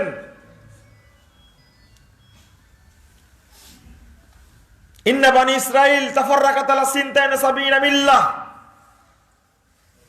2641 নম্বর হাদিস, তিরমিজিতে এসেছে, সনদ হাসান। বানি ইসরাইলরা বিভক্ত হয়েছিল 72টি দলে। ওয়া তাফতারিকু উম্মতি আলা সালাসাতি ওয়া সাবিনা মিল্লাহ। আমার উম্মত বিভক্ত হবে 73 দলে। কুল্লুহুম ফিন্নার, 73 দলের সবগুলো জাহান্নামে যাবে, ইল্লা মিল্লাতা ওয়াহিদা, একটা ব্যতীত। হাদিস সহিহ, আমলযোগ্য কিনা এইটা রাসূলের হাদিস হয়ে থাকলে বাস্তবায়ন হবে কিনা সেটা বলেন। হবে না? হবে। এই উম্মতেরই ভাগ হবে কয়টা? 73টা। তার মধ্যে জান্নাতে যাবে কয়টা? একটা। আপনি ওই জান্নাতি পথের পথিক কিনা, সিরাতে মুস্তাকিমের পথিক কিনা, সেটা আপনাকে খুঁজে বের করতে হবে। কথা বোঝা গেছে? নাম্বার তিন হলো, আদম আলাইহিস সালামকে আল্লাহ বলবেন, তোমার সন্তানদের মধ্যে থেকে একজনকে জান্নাতের জন্য বেছে নাও, 1099 জন জাহান্নামে যাবে, তুমি কে জান্নাতি তাকে তুমি বের করে নাও। উপায় থাকবে না। অত বাড়াবাড়ি করবেন না। সবাই সুদ খাক, আমার তাতে যায় আসে না। সবাই ন্যাংটা হয়ে ঘুরে বেড়াক, তাতে আমার যায় আসে না। সবাই পূর্বাচলে জমি কিনুক, বসুন্ধরায় জমি কিনুক, উত্তরায় জমি কিনুক, আমার যায় আসে না তাতে। হালাল যতটুকু ততটুকু গ্রহণ করব, হারাম হলে বর্জন করব। আমার এই জীবনটাই চিরস্থায়ী না, আমাকে জান্নাতে যেতে হবে। কোথায় যেতে হবে? জান্নাতে যেতে হবে। সবাই, আপনার স্ত্রী বলবে, পার্শ্বের বাড়ির মানুষ অল্প টাকায় চাকরি করে, কত বড় বাড়ি করেছে, তুমি বড় অফিসার হয়ে কি করলে? না নিজে সুখ পেলে, না আমাকে সুখ দিলে, না সন্তানগুলো মানুষ করতে পারলে। এই বউ হলো খান্নাস। এই মানবরূপী শয়তান আপনার ঘাড়ের উপরে ভর করেছে। আপনাকে চাচ্ছে আপনিও ব্যাংক থেকে লোন নেন। যারা ব্যাংক থেকে লোন নিয়ে কোটি কোটি টাকা লোন নিয়ে ব্যবসা করছে বড় বড়, তাদের রাতে ঘুম হয় না। অত সহজ না। সবাই হোক কোটিপতি। কোটিপতি হওয়ার দরকার আছে না? হ্যাঁ, আপনার যদি উসমান রাদিয়াল্লাহু আনহুর মতো অর্থ থাকে, আমি অনেক ব্যবসায়ীর সাথে আমার পরিচয় আছে, চলি আমি, তার মধ্যে মাত্র একজন ব্যবসায়ী, মাত্র একজন আমাকে বলেছে যে বাবা, আমার ব্যাংকে কোনো লোন নেই। আমি তাকায় আছি যে বলেন কি? আমাকে বলছে, তুমি তাকাচ্ছ কেন? আমি বলছি ব্যাংকে আমার কোনো লোন নেই, আমি হারাম টাকা দিয়ে ব্যবসাও করি না, সুদের টাকা দিয়ে ব্যবসা করি না, আমি মানুষের টাকা মেরেও খাই না। তবে আমি মনে হয় চেষ্টা করি, অন্য যত মানুষ দান খায়রাত গরিবকে সহযোগিতা করে, তার চেয়ে আমি চেষ্টা করি যে তার চেয়ে বেশি করব। তার অর্থ আল্লাহ বরকত দেয়। এক বেয়াকুব, এটা শুনে, এই মাসালাটা শুনে রাখেন, এক বেয়াকুব বলছে, যে আমার ব্যাংকে আছে 9 কোটি, ঋণ আছে আমার 27 কোটি। আমি জানি না, একজন লোক গিয়ে বলছে মাদ্রাসায় কিছু টাকা পয়সা দেন, যে কেমনে আমার পুরো জাকাত ফরজ হয়নি। যখন জাকাত ফরজ হয়নি তখন টাকায় আছি আমি, জাকাত ফরজ হয়নি এই কথা বলছি কেন? তো আমাকে বুঝাচ্ছে, আপনি মনে হয় বুঝতে পারেননি। না বুঝালে কেমনে বুঝবো? বলছে আমার ব্যাংকে আছে 9 কোটি আর বাকি আছে লোন আছে 27 কোটি। তাহলে বলেন তো আমার উপর জাকাত ফরজ হয়েছে কিনা? তা আমি বললাম যে কেন, এই মাসালা জানেন না আপনি? এটা মাসালা জানার কি আছে, আমার টাকার চেয়ে যে ঋণই বেশি। আমি বললাম যে সব জানেন, আর এই ফতোয়াটা জানেন না আপনি? জাকাতের ক্ষেত্রে ঋণের জায়গায় ঋণ, আর জমানো অর্থের জায়গায় অর্থ। 9 টাকা কেন, যদি জাকাত ফরজ হয়, এই পরিমাণ টাকা যদি থাকে, রূপার জাকাত দেওয়াটা উত্তম। কিসের হিসাবে? অর্থাৎ 35,000 টাকা কারো কাছে যদি 1 বছরের জমা থাকে, তার উপরে জাকাত ফরজ। এটা কিসের? চাঁদির হিসাবে জাকাত দেওয়াটা কি উত্তম। যাদের অর্থ আছে তাদেরকে বলি স্বর্ণের হিসাব না করে চাঁদির হিসাবে দিবেন। বলেন কি আপনি, আমি টাকা দিব কোথায় থেকে? আপনি নিজেই বলছেন আমার জমা আছে 9 কোটি টাকা। খাটাস বলে কি? বলেননি কথা? নিজে আপনি যে বললেন যে 9 কোটি টাকা জমা আছে, ওই জমা থেকে 9 কোটি টাকা জাকাত আপনাকে দিতে হবে। যে 27 কোটি যে ঋণ আছে, তা আপনি 9 কোটি জমা দেন, তা আমি চলবো কি করে? এই তো চলবেন কি করে, মানে এই টাকা দিয়েই চলছেন, আর আপনি জাকাত দিবেন না? আপনি একজন লোকের স্বর্ণ আছে 20 ভরি। কয় ভরি? 20 ভরি। তার কোনো টাকা নাই, জাকাত ফরজ হবে না? হবে না? হবে। তোমাকে স্বর্ণ বিক্রি করে দিতে হবে। ব্যবহার করো কেন? শরীয়ত বুঝো না তুমি? এই ভুলটা অনেকেই করে, যে না রাসূল সাল্লাল্লাহু আলাইহি ওয়াসাল্লাম যাকাত আদায়ের ক্ষেত্রে কোনদিন বলেননি ওই লোকের ঋণ আছে কিনা জানো, যাকাত হয়েছে ফরজ হয়েছে, যাকাত দিয়ে দিবে। হ্যাঁ হ্যাঁ, যদি এখানে ভাগ আছে একটু, যদি সে তাৎক্ষণিক ঋণটা পরিশোধ করে তার অর্থ শেষ হয়ে যায়, তাহলে তার উপরে যাকাত ফরজ না। 9 কোটি আছে, আপনি দিয়ে দেন দেখি। আমি দিলে চলবে কি করে? তো এই বুদ্ধিটা ঠিকই আছে, কিন্তু ওই ফতোয়াটা তার জানা নাই। ওর ব্যবসার সব পার্ট জানা আছে। তুমি থাইল্যান্ডে ঘুরে বেড়া ব্যবসার জন্য, জাপানে যাও, চীনে যাও 10 বার করে মাসে, তুমি আমেরিকায় যাই, লন্ডন যাও, জার্মানিতে ব্যবসা আছে, কোথায় ব্রুনাই, ওখানে নাকি ফ্যাক্টরি আছে, তাই না? চীনে ফ্যাক্টরি আছে, ও বাঙালি চীনে ফ্যাক্টরি আছে। তুমি সব বুদ্ধি রাখো, আর ঋণের সাথে যে জাকাতের সম্পর্ক এটা তুমি জানো না। আমি উইলিংলি প্রশ্ন করলাম, আপনার এফডিআর আছে কয় কোটি টাকা? তো বলছে এই অঙ্ক জানলে আপনি তো ফাঁস করে দেবেন। ফাঁস করলাম, তা আপনার নামে ফাঁস করছে কি? বলছে এফডিআর করা আছে প্রায় তো কত 150 কোটি টাকার মতো। জাকাত দেন আপনি কত? আপনি বলছেন যে আমি ঋণগ্রস্ত, আর এফডিআর করা আছে কত? 150 কোটি টাকা। 1 কোটি 2 টাকা। আল্লাহু আকবার, লা হাওলা ওয়ালা কুওয়াতা ইল্লা বিল্লাহ। যাকাত দেন। বলছে না এফডিআর টাকা তো যাকাত দেওয়া লাগে না। মনে হচ্ছে ওই বড় মুফতি। ওযু করে, মানে ওযু করার সময় পেশাব করে পানি কতটুকু নিতে হয় এটা জানে না, আর এই ফতোয়া ঠিকই জানে যে এফডিআর যাকাত দেওয়া লাগে না। হারাম খোর। বলছে আমার ঘুম আসে না। তোর ঘুম আসবে কি করে? তুই হারাম খাস, যে তোর ঘুম আসবে? ঘুমটা তো আল্লাহর নিয়ামত, নিয়ামত না? তো ঘুম আসবে না। বলছে নামাজ পড়ে ওর চোখে কাদা আসে না, ইচ্ছা করে কান্না বের হয়। কান্না বের হবে কি করে? হারামে যে একবারে শেষ করে ফেলে দিয়েছে কান্না। হারাম তো কান্না খেয়ে শেষ করে ফেলেছে। বলে শেয়ার বাজারে টাকা দেওয়া আছে না? হ্যাঁ আছে। কতটা কোটি টাকা দেওয়া আছে? বলছে এটা আর বলবো না। শেয়ার বাজারে জাকাত দেন? তো বলছে না জাকাত দেয়। শেয়ার বাজারে জাকাত কি করে দিব? ও জাকাত কি করে দিবেন, তাই না?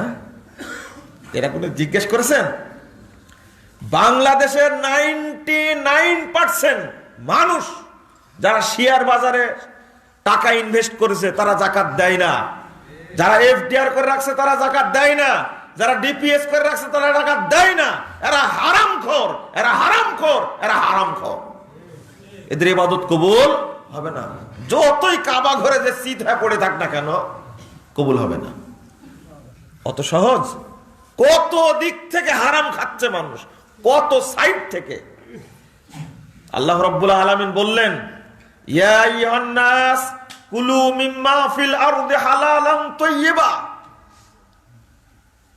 হে মানব মণ্ডলী, তোমরা যেটা তাইয়্যিব, হালালান তাইয়্যিবা, হালাল এবং উপযোগী পবিত্র সেইটা খাও। সমস্ত মানুষকে বলেছেন, কি যখন মুমিনকে যখন বলছেন তখন বলছেন কি, ইয়া আইয়ুহান নাস কুলু মিন তাইয়্যিবাত, তোমরা পবিত্রটা খাও। পবিত্রটা বললে আর কি দরকার হয় না? হালাল দরকার হয় না। হালাল অতিক্রম করে গেছে। তারপরে এই যে জমি ইজারা দিয়ে খায়, ওটা কি বলেন আপনি? বন্ধক দেওয়া নাকি? আচ্ছা, কত প্রকার হারাম খায় দেখেন আপনি। আল্লাহ বললেন পবিত্রটা খাও, হালালটা খাও। এই যে আপনি যে আজকে রাত্রি খাবারটা খেয়েছেন, রাত্রে হয়তো খাননি, দুপুরে খাবারটা খেয়েছেন, আপনি হিসাব করেন তো খাবারটা হালাল ছিল কিনা, একটু চিন্তা করেন। বা যে চাকরিটা করেন, এই চাকরিটা হালাল কিনা। হায় হায় হায়, যদি বাংলাদেশের মানুষ এই হাদিসটা আমল করত, শুধু একটা হাদিস আমল যদি করত, আর প্রশাসন যদি একটা হাদিস বাস্তবায়ন করত, দুইটা হাদিসের একটা, রাসূলুল্লাহ সাল্লাল্লাহু আলাইহি ওয়াসাল্লাম বলছেন, লা ইয়াদখুলুল জান্নাতা জাসাদুন গুদ্দিয়া বিল হারাম।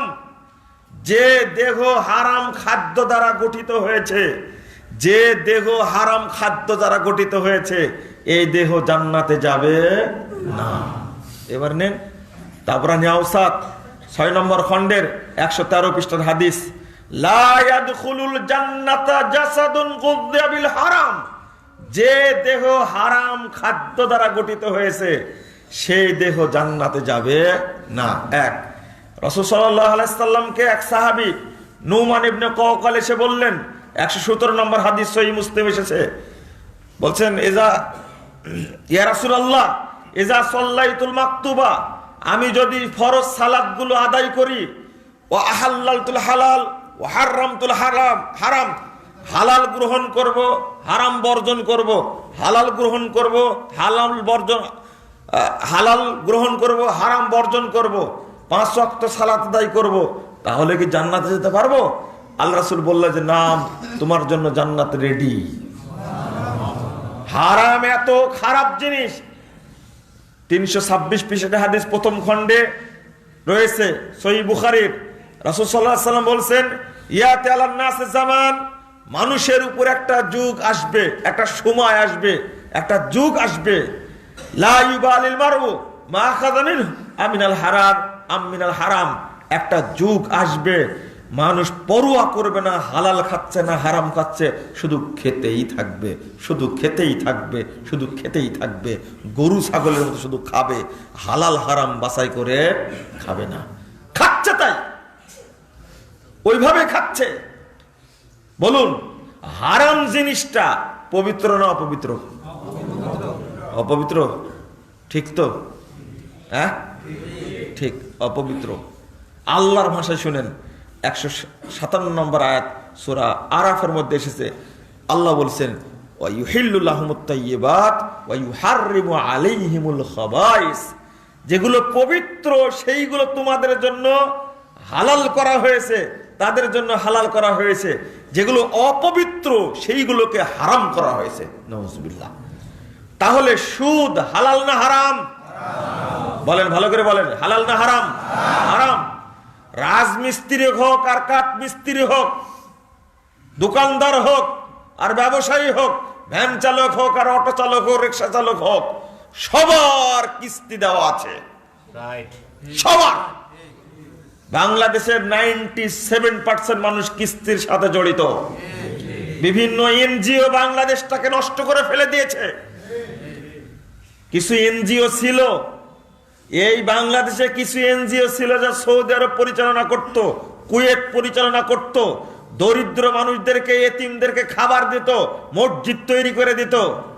আমাদের তথাকথিত ইসলামী মূল্যবোধের সরকার কারো প্রতি চিন্তা করলো না। একটাই হিংসা ছিল, কয়েকটা সংস্থা ছিল ইসলামী সংস্থা, যেগুলো খ্রিস্টান মিশনারিরা আছে, চলে বলে কৌশলে।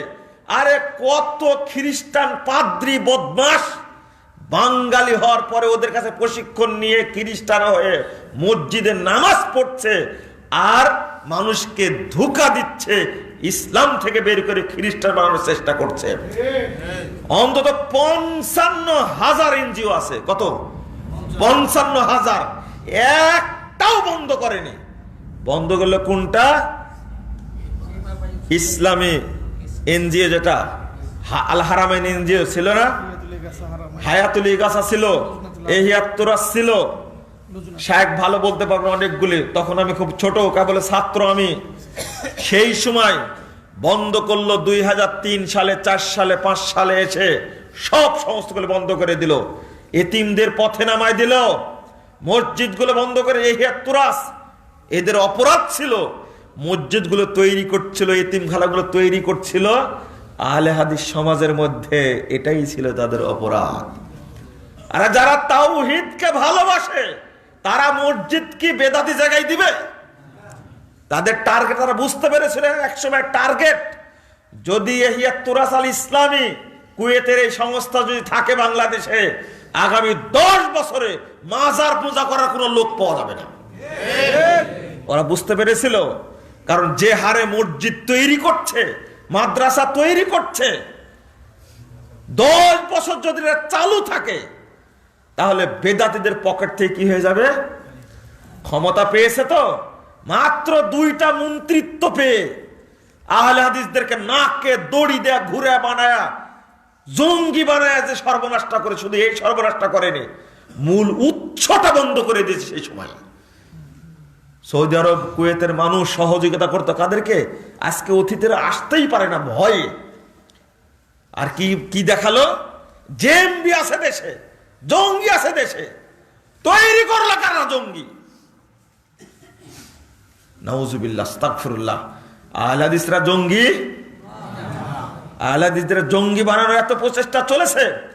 আল্লামা আব্দুল্লাহ আল কাফি আল কুরাইশি সাহেবের বইগুলো মানুষ যার কাছে যাচ্ছিল, মওলানা আকরাম খার বই যা ছিল, ডক্টর আব্দুল বারী রহিমাহুল্লাহর বই ছিল, যা লাইব্রেরির যে বই ছিল, ডক্টর আসাদুল্লাহ আল গালিব স্যারের যে বই ছিল, যার কাছে যত বই ছিল মাদ্রাসা, মক্তবে, মসজিদে, সব বইগুলো বের করে যা, কেউ পুড়াইছে, কেউ পানিতে ফেলে দিয়েছে, কেউ মাটির তলে পুঁতে নষ্ট করে দিয়েছে। তাদের টার্গেট ছিল জঙ্গির ভয় দেখা, সব আহলে হাদিস প্রতিষ্ঠানগুলো বন্ধ করে দেব, এরকম একটা টার্গেট ছিল। কিন্তু আমাদের টার্গেট ছিল, অপেক্ষায় ছিলাম আল্লাহর রহমতের। কার রহমতের? আল্লাহর রহমতের। কুনুতে নাজেলা পড়েছি আর দোয়া করেছি। আমেরিকার পাওয়ারফুল ক্ষেপণাস্ত্র লক্ষ্যভ্রষ্ট হতে পারে, চীনের ক্ষেপণাস্ত্র লক্ষ্যভ্রষ্ট হতে পারে, আসমানি ক্ষেপণাস্ত্র আল্লাহর পক্ষ থেকে নাজিল হয়, সেটা কখনো লক্ষ্যভ্রষ্ট হয় না। আমাদের ক্ষেপণাস্ত্রের নাম ছিল দুআ কুনুত, কুনুতে নাজেলা। আমাদের ক্ষেপণাস্ত্রের নাম ছিল কুনুতে নাজেলা। একটাই ক্ষেপণাস্ত্র, আজও ওইটাই ক্ষেপণাস্ত্র আমাদের। আমাদের অস্ত্র বলো নাই, লক্ষ্য বলো নাই, আমাদের শক্তি একমাত্র আল্লাহ রাব্বুল আলামিন। বন্ধুরা আমার, যে প্রেক্ষাপটটা তৈরির কথা বলছি, এক শ্রেণীর মানুষ চেয়েছে যে কিভাবে ডুবানো যায়, কিভাবে নষ্ট করা যায় পরিবেশ। বলছিলাম হারামের কথা, তাই না? বন্ধুরা আমার, এই ক্ষেত্রে আমি আপনাদের নসিহত করব যে যত প্রকার হারাম আছে, হারাম ত্যাগ করুন। বিনা সুদে ঋণ বন্টন করা কোন সংস্থা আছে বাংলাদেশে? আছে? নাই। সবগুলো টাকা চুষে নিচ্ছে। আর এই হাতরাস কি করতো? এতিমদের টাকা দিয়ে দিত। কোনোদিন ইয়া নিছে, বেনিফিট নিছে সেখান থেকে? মসজিদ তৈরি বেনিফিট নিছে সেখান থেকে? আর তুমি একটা গাই পোষার জন্য টাকা দিচ্ছ, আর সেখান থেকে প্রতিদিন আবার কি কিস্তি নেওয়ার জন্য বাড়িতে নক করছে, কিস্তি দেওয়ার জন্য পাগল হয়ে যায় যে টাকা না থাকে, ভাড়া দেয়।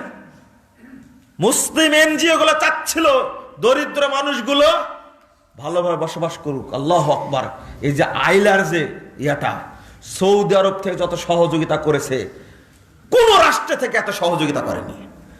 আজকে যে মসজিদটা তৈরি হচ্ছে বাংলাদেশে, কয়টা মসজিদ? কয়টা মসজিদ? 500 না 400? কয়টা যেন? প্রতি উপজেলায় অত্যাধুনিক মসজিদ করছে কে? সৌদি আরব। মসজিদ তৈরি করছে সৌদি আরব। তারা দেশের কল্যাণ চায়। তুমি তাদের সংস্থা বন্ধ করলে কেন? একটাই ধোঁয়া তুললো যে এখান থেকে জেএমবি তৈরি হয়, এই আসলে তৈরি করলো। কত মানুষ যারা দরিদ্র ছিল তাদের মধ্যে অর্থ আমরা বিতরণ করেছি। আমরা তখন ছোট ছাত্র, আমরাও বিতরণ করেছি, কিন্তু সবগুলো কৌশলে বন্ধ করে দিল। আর আজকে একটা দরিদ্র মানুষ, ও কিস্তি দিতে পারেনি, ওর বাড়ির টিন পর্যন্ত খুলে নিয়ে চলে আসছে। ওর একটাই সম্পদ গাভী, গরুটা, ওটাও খুলে নিয়ে চলে আসছে। এরা তো নির্দয়, নিষ্ঠুর। এত একটা 55,000 এনজিও কাজ করছে বাংলাদেশে, সবগুলো টার্গেট হলো মুসলমানদেরকে খ্রিস্টান বানানো। সবগুলো টার্গেট। তোমাদের টার্গেট কি? কেন এটা হচ্ছে? দরিদ্র মানুষ, কত মানুষকে খ্রিস্টান বানাইছে, তার মানে শেষ নাই। আর আজকে এই খ্রিস্টানি বদমাশগুলো এখন মসজিদে মসজিদে কি ঢুকে গেছে। ওদের টার্গেটই হলো আগামী কিছুদিনের মধ্যে, যেমন সুদানে করেছে, যেমন ইন্দোনেশিয়ায় করেছে, ঠিক বাংলাদেশেও তারা এক জায়গায় জড়ো করবে। আমি জানি না অবস্থাটা কি হবে। এই যে রোহিঙ্গাদের নিয়ে এসে যেভাবে প্রতিপালন করছে, আপনারা আমরা তো খোঁজ রাখি না। এই চিটাগাং অঞ্চলটাকে পুরোটাই একসময় সবগুলোকে শিফট করবে ওই জায়গায়, পরে বলবে আমাদের পৃথক রাষ্ট্রের স্বাধীনতা দেওয়া হোক। ফিলিস্তিনে করেনি? তারপরে আর একটা জায়গার নাম ভুলে যাচ্ছে, সুদানে কি বলেন না, নামটা ভুলে যাচ্ছে, ওখানে করেছে। তারা এক জায়গায় করে আলাদা রাষ্ট্র দাবি করেছে। বাংলাদেশটা তাই করবে। একদিকে চীন আছে, একদিকে মায়ানমার আছে, একদিকে ইন্ডিয়া আছে। বাংলাদেশকে খতম করার জন্য এদেরকে তৈরি করা হবে কিনা আল্লাহ পাক ভালো জানে। কারণ রোহিঙ্গাদের তো আমরা দেখতে পাচ্ছি না। আমরা কি দেখতে টাকা দিতে পারছি? টাকা কারা দিচ্ছে? যত সংস্থা কাজ করছে সবগুলো অমুসলিম, সেখানে মুসলমানদের ঢুকতে দেয়নি, সব অমুসলিম। আপনারা জানেন না, দেখেননি তো। কিস্তি দেওয়ার মানসিকতা কোথায় তৈরি হয়েছে? ব্র্যাক ব্যাংক, আশা ব্যাংক, গ্রামীণ ব্যাংক আছে না, এগুলো থেকে কিস্তি নিচ্ছে, তাই না? তো কেন নিচ্ছে এগুলো? কত রকমের সংস্থা আছে কিস্তি নিচ্ছে। আর এই সুদের মধ্যে এমনি জড়িয়ে ফেলছে। টার্গেটটা কি দেখেন? প্রথম চেষ্টা করেছে সরাসরি অর্থ দিয়ে এদেরকে খ্রিস্টান বানানো যায় কি না, 1 নম্বর। পারেনি, এটা কি পারেনি। 2 নম্বর চেষ্টা করেছে আমরা কিছু লোককে তৈরি করি, দালাল তৈরি করি, কিছু কি দালাল তৈরি করে দেখলো না রে, আমরা তো 190 বছর রাজত্ব করেছি, মানুষকে খ্রিস্টান বানাতে পারিনি। তাদের অর্থ সম্পদ লুট করেছি, কিন্তু কেউ খ্রিস্টান হয়নি। হিন্দুই থাকছে, খ্রিস্টান হয়নি। তাহলে কোন প্রক্রিয়ায় হবে? আর একটা কাজ করলো, নারীদেরকে লেলিয়ে দাও। কাদেরকে? মহিলাদেরকে লেলিয়ে দাও। মহিলাদেরকে লেলিয়ে দিয়ে চেষ্টা করলো যে মুসলিমদের কি করতে হবে? বিভ্রান্ত করতে হবে। নারীদের লেলিয়ে দেওয়ার পরেও দেখছে আরে মসজিদ বৃদ্ধি পাচ্ছে না, এটাতেও কাজ হচ্ছে না। এবার তাদের অন্তর নষ্ট করার জন্য নতুন ক্রাইম যেটা তৈরি করেছে, সেটা হলো সুদে জরাজীর্ণ করে দাও, ওদের আত্মা এমনি মরে যাবে, এবাদতে মন বসবে না, এবাদত মসজিদ থেকে তারা যাবে ক্লাবে। এই কাজটা এখন চলছে। কথা বুঝতে পারছেন? সবাইকে হারাম খাওয়াই দিচ্ছে। কি দিচ্ছে? হারাম যেই খাক না কেন মনে করবেন তার ভিতরে প্রতিক্রিয়া হবে, এতে কোনো সন্দেহ নাই। আস্তাগফিরুল্লাহ পড়তে ইচ্ছা করবে না, মানে সালাত পড়তে ইচ্ছা করবে না, সিয়াম পালন করতে ইচ্ছা করবে না। কারণ কি? ওর ভিতরে হারামের পোকা ঢুকে গেছে, ভিতরে ঢুকে একবারে কুরে কুরে খেয়ে কি করছে? নষ্ট করে দিচ্ছে। এই জন্য আল্লাহ রাসূল গ্যারেন্টি দিলেন, এই জন্যই গ্যারেন্টি দিলেন আল্লাহ রাসূল, সালাত পড়বে হারাম বাদ দিবে জান্নাত যাবে। সালাত পড়বে পাঁচ ওয়াক্ত আর কি হারাম বাদ দিবে, তাহলে কি জান্নাত যাবে। কথা কি বোঝা গেছে? সহিহ মুসলিমের হাদিস। আপনি কি বলবেন? আর হারামটাই অপবিত্র। আচ্ছা, কাপড়ে একটু পেশাব লাগছে, আপনি জানেন এখানে পেশাব লাগছে, এটা না ধোয়া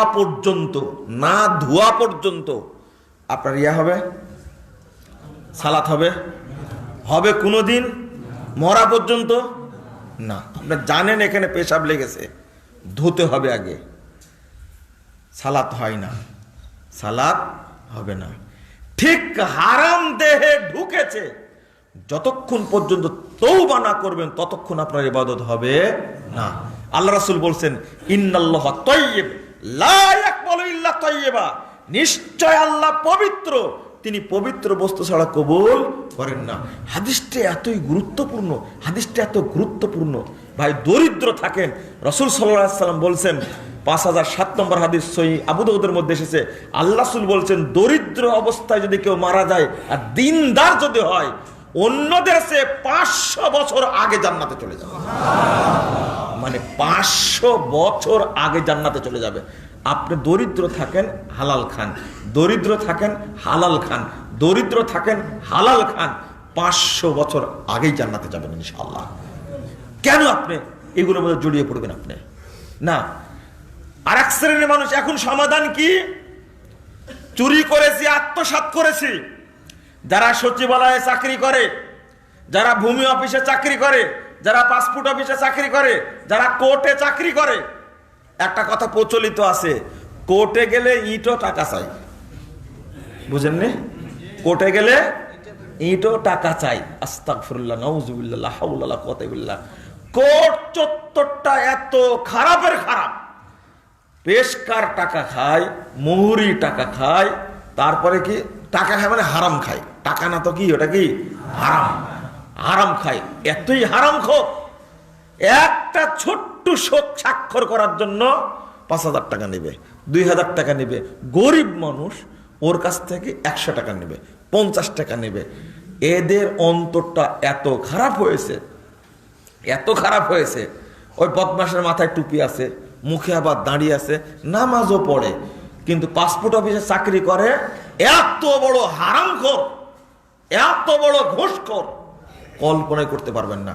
এদের ইবাদত কবুল হবে? হবে? সম্ভাবনা আছে? যাবেন কোথায়? রাসূল সাল্লাল্লাহু আলাইহি সাল্লাম 1 টাকা বরদাস্ত করতে পারেননি, 1 টাকা বরদাস্ত করলেন না। 325 নম্বর হাদিস খুলুন, 323 নম্বর হাদিস খুলুন সহিহ মুসলিম। খাইবারের যুদ্ধে কিছু সাহাবী মারা গেছে, সাহাবীরা বলছে অমুক শহীদ, অমুক শহীদ, অমুক শহীদ। আল্লাহ রাসূল একজন সম্পর্কে বলছেন, কাল্লা ইন্নী রাআইতু ফিন্নার, আমি অসম্ভব, ও শহীদ হলো কি করে, আমি দেখছি ও জান্নাতে, ও জাহান্নামে জ্বলছে। ইন্নী রাআইতু ফিন্নার, নিশ্চয় আমি দেখছি তাকে জাহান্নামে, সে জাহান্নামে পড়ছে। ফি বুরদাতিন গল্লাহা, একটা চাদর আত্মসাৎ করেছে, তাই সে জাহান্নামে। আল্লাহ রাসূল বলছেন, ওয়াল্লাযী নাফসি বিয়াদিহি, ওই সত্তার কসম করে বলছি যার হাতে আমার প্রাণ রয়েছে। শুনে রাখো সাহাবীরা, ইন্না শামলাতা লাতালতাহিবু আলাইহা নার, আলাইহি নারা, ওই যে চাদরটা নিয়েছিল এই গনিমতের মাল থেকে বন্টন হওয়ার আগেই, এই চাদর তাকে জাহান্নামে পুড়ায়া পুড়ায়া পুড়ায়া অঙ্গার বানা দিচ্ছে। মরতে না মরতে জাহান্নামে চলে গেছে, মরতে না মরতে জাহান্নামে চলে গেছে। একজন সাহাবী যুদ্ধে গেছেন, যুদ্ধে অংশগ্রহণ করেছেন, যুদ্ধে মারা গেছেন, শহীদ হয়েছেন, মানে নিহত হয়েছেন। আল্লাহর নবী বলছেন কি, ও জাহান্নামে গেছে। আমি দেখতে পাচ্ছি ওই যে আত্মসাৎ করে ছোট্ট চাদর, ওইটা এই ছোট্ট চাদরটা তাকে জাহান্নামে পোড়ায়া পোড়ায়া অঙ্গার বানাতে। অঙ্গার বুঝেন? লা হাওলা ওয়ালা কুওয়াতা ইল্লা বিল্লাহ। এই কথা শোনার পরে ফাজাবে শিরাকিনা ওয়া শিরাকাইন, একটা ফিতা বা দুইটা ফিতা সাহাবীরা জমা দিচ্ছে আর বলছে আসাবতু মিনাল গনাইম, আল্লাহ রাসূল এটা আমি গনিমতের মাল থেকে নিয়েছেন, এই যে জমা দিয়ে গেলাম, এই যে জমা দিয়ে গেলাম, এই যে জমা দিয়ে গেলাম। আল্লাহ রাসূল ধরে বলছেন সাহাবীরা শোনো, শিরাকুম মিনান নার, একটা সুতা যদি তোমার কাছে থাকতো জাহান্নামে নিয়ে যেত। শিরাকানি মিনান নার, এই যে দুইটা সুতা যদি থাকতো জাহান্নামে নিয়ে যেত তোমাকে। একটা সুতা একটা ফিতা যদি জাহান্নামে নিয়ে যায়, এক একজন চোর চুট্টা বাংলাদেশে কোটি কোটি টাকা চুরি করছে, তাদের কি হবে? তাদের কি হবে? এদের বিরুদ্ধে অভিযান চালায় না কেন? আমি বলি বাপ এত বড় মানে কি বলবো সাহসী মানুষ, বাংলাদেশের স্থপতি শেখ মুজিবুর রহমান, তিনি বলছেন যে আমি ভিক্ষা করে নিয়ে আসি। বক্তব্যটা শুনেননি আপনারা? আমি ভিক্ষা করে নিয়ে আসি, আর এই সমস্ত চোর চুট্টারা ফকিরের পয়সা দরিদ্রদের পয়সা মারে এরা। এটা 71 সালের কথা, 71 সালের কথা। আর 2001 সাল, এটা সেই 21 সাল। কোথায় 71, কোথায় 21? বাপি সেই সময় পারেনি। আর এখন বেটির আশেপাশে যত বড় বড় চোর আছে এদেরকে কি ইয়া করতে পারবে, সাবধান করতে পারবে? যত বড় বড় চোর বাংলাদেশটা একবারে ভঙ্গুর করে ফেলেছে। এই দেশের চোরগুলো কেউ সিঙ্গাপুরে বাড়ি করেছে, কেউ মালয়েশিয়ায় বাড়ি করেছে, কেউ কানাডায় বাড়ি করেছে, কেউ আমেরিকায় বাড়ি করেছে, কেউ লন্ডনে বাড়ি করেছে, চুরি করে অর্থ সম্পদ। ও আমরা বললেও দোষ, আমরা এই দেশের সন্তান। দরিদ্রদের অর্থ চুষে তুমি এখান থেকে নিয়ে গিয়ে সুখে থাকার জন্য বাহিরের দেশে নিয়ে গিয়ে তুমি এই যে গ্রামীণ ফোনটা দেশটাকে শেষ করে দিল। আপনারা বুঝতে পারেননি এই দেশের অর্থ ঢালছে নরওয়েতে গিয়ে। আর আমি কিছু বলবো না, আমি বলি লজ্জার জন্য, হায়ার জন্য বলি, তোমরা এই দেশের সুসন্তান না, তোমরা হলে কুসন্তান। তোমরা কুকুর, ছাগল, বানর, শুয়োরের চেয়েও তোমরা খারাপ। যে দেশের মানুষ অর্থ খুঁজে ডাস্টবিনে, শীতের সময় কাপড় পায় না, বন্যার সময় বাড়ি পায় না, না খেয়ে থাকে, বিশুদ্ধ পানি এক ঢোক পায় না, ওষুধ পায় না, সেই দেশের অর্থ চুরি করে তুমি কানাডায় বাড়ি করো, চুরি করে ইন্দোনেশিয়ায় বাড়ি করো, চুরি করে তুমি আমেরিকা লন্ডনে বাড়ি করো। তুমি মানুষ না। তুমি মানুষ হলে এই সমস্ত অসহায় দরিদ্র ডাস্টবিনে খাবার খোঁজে এই সমস্ত মানুষের মধ্যে তুমি বিলিয়ে দিতে। আর যারা আছে বাংলাদেশে টাকাওয়ালা বড় বড়, তারা কি করে? এরা আবার বিভিন্ন দিবসে, পহেলা বৈশাখের মতো দিবসে ইলিশ মাছ কিনে 50,000 60,000 টাকা দিয়ে একটা ইলিশ কিনে আর গল্প করে, দেখেন তো ইলিশের দাম কত বেড়ে গেছে, নাম দিছে বৈশাখী ইলিশ। শেষ করে ফেলেছে দেশটা। কত শ্রেণীর হারাম, কত শ্রেণীর হারাম দেখবেন আপনি, মানে হালাল খায় এরকম লোক নাই। দুই, ব্যাংকের সাথে কিছু হুজুর জড়িত হয়ে গেছে। কারা? ব্যাংকের সাথে কিছু হুজুর জড়িত হয়েছে। তারা বলছে ব্যাংকের ইন্টারেস্ট জায়েজ, ব্যাংকের ইন্টারেস্ট জায়েজ। এরাও টোপ খাইছে ওদের। কাদের টোপ খাইছে? দালালদের টোপ খাইছে। হ্যাঁ, ভালো কথা বলেছেন, দালালদের টোপ এরাও খাইছে। তোরা তুমি হুজুর মানুষ, তোমার ছবি ব্যাংকের অ্যাডের মধ্যে কেন? তুমি অ্যাড দাও কেন? ব্যাংকের ঝাড়ুদার হওয়াও নাজায়েজ বলছেন, হারাম বলছেন শেখ বিন বাজ রাহিমাহুল্লাহ। দারোয়ান হওয়া, ঝাড়ুদার হওয়া নিষেধ। আর তুমি বলতে ব্যাংকের ইন্টারেস্ট খাওয়া যাবে। আপনারা ব্যাংকে টাকা রাখেন, বলছি না, প্রফিট যেটা পাবেন সেইটা আপনি জনকল্যাণে ব্যয় করবেন, নেকির আশা ছাড়াই। ওর মধ্যে পাপ হওয়ার সম্ভাবনা আছে। কি বাঁচতে চাচ্ছেন? টাকা। একজন লোক, ভাষায় বলবো কি, কত বড় ফাইট করেছে নিজের যুদ্ধের জীবনের সাথে। একজন লোক প্রোগ্রামে বলছে, আজকে আমি ব্যাংকে 78 লক্ষ টাকা রেখে আসছি। কত? কারণ এই টাকাটা আমার আসছে কি সুদের টাকা, আমি হাতে নেইনি, কারণ এটা খাওয়া হারাম। বাংলাদেশের কোনো হুজুর পারবে বলেন তো? পারবে? আপনারা পারবেন? ব্যাংকে ৭৮ লক্ষ টাকা সুদ আসছে, দিচ্ছে, ও বলছে না আমি সুদ নিব না, তোমরা বিতরণ করে দিও। মানে চোরকে খাওয়ার সুযোগ করে দিয়ে আসছে। আমি পরে ডেকে বললাম আপনার তাকওয়াটা ভালো আলহামদুলিল্লাহ, কিন্তু এটা তো বন্ধক দিয়ে আসছেন আবার চোরদের কাছেই, তো এটা আমি ধরবই না। যে দেখেন আমি তো ধরবই না। ৭৮ লক্ষ টাকা নিজে বলছেন আজকে আমি ব্যাংক থেকে আসছি, নিজে আমার নিজে শোনা। আমি ডান সাইডে বসে আছি, উনি বাম সাইডে বক্তব্য দিচ্ছেন। উনি রাগ করে বলছেন কার কতটুকু তাকওয়া টাকা হাতে বলে বোঝা যায়। ৭৮ লক্ষ টাকা দিয়ে আসছে আজকে, আমার সুদের টাকা আমি হাতে নেইনি। তাহলে মানুষ এখনো আছে, মানুষ এখনো আছে।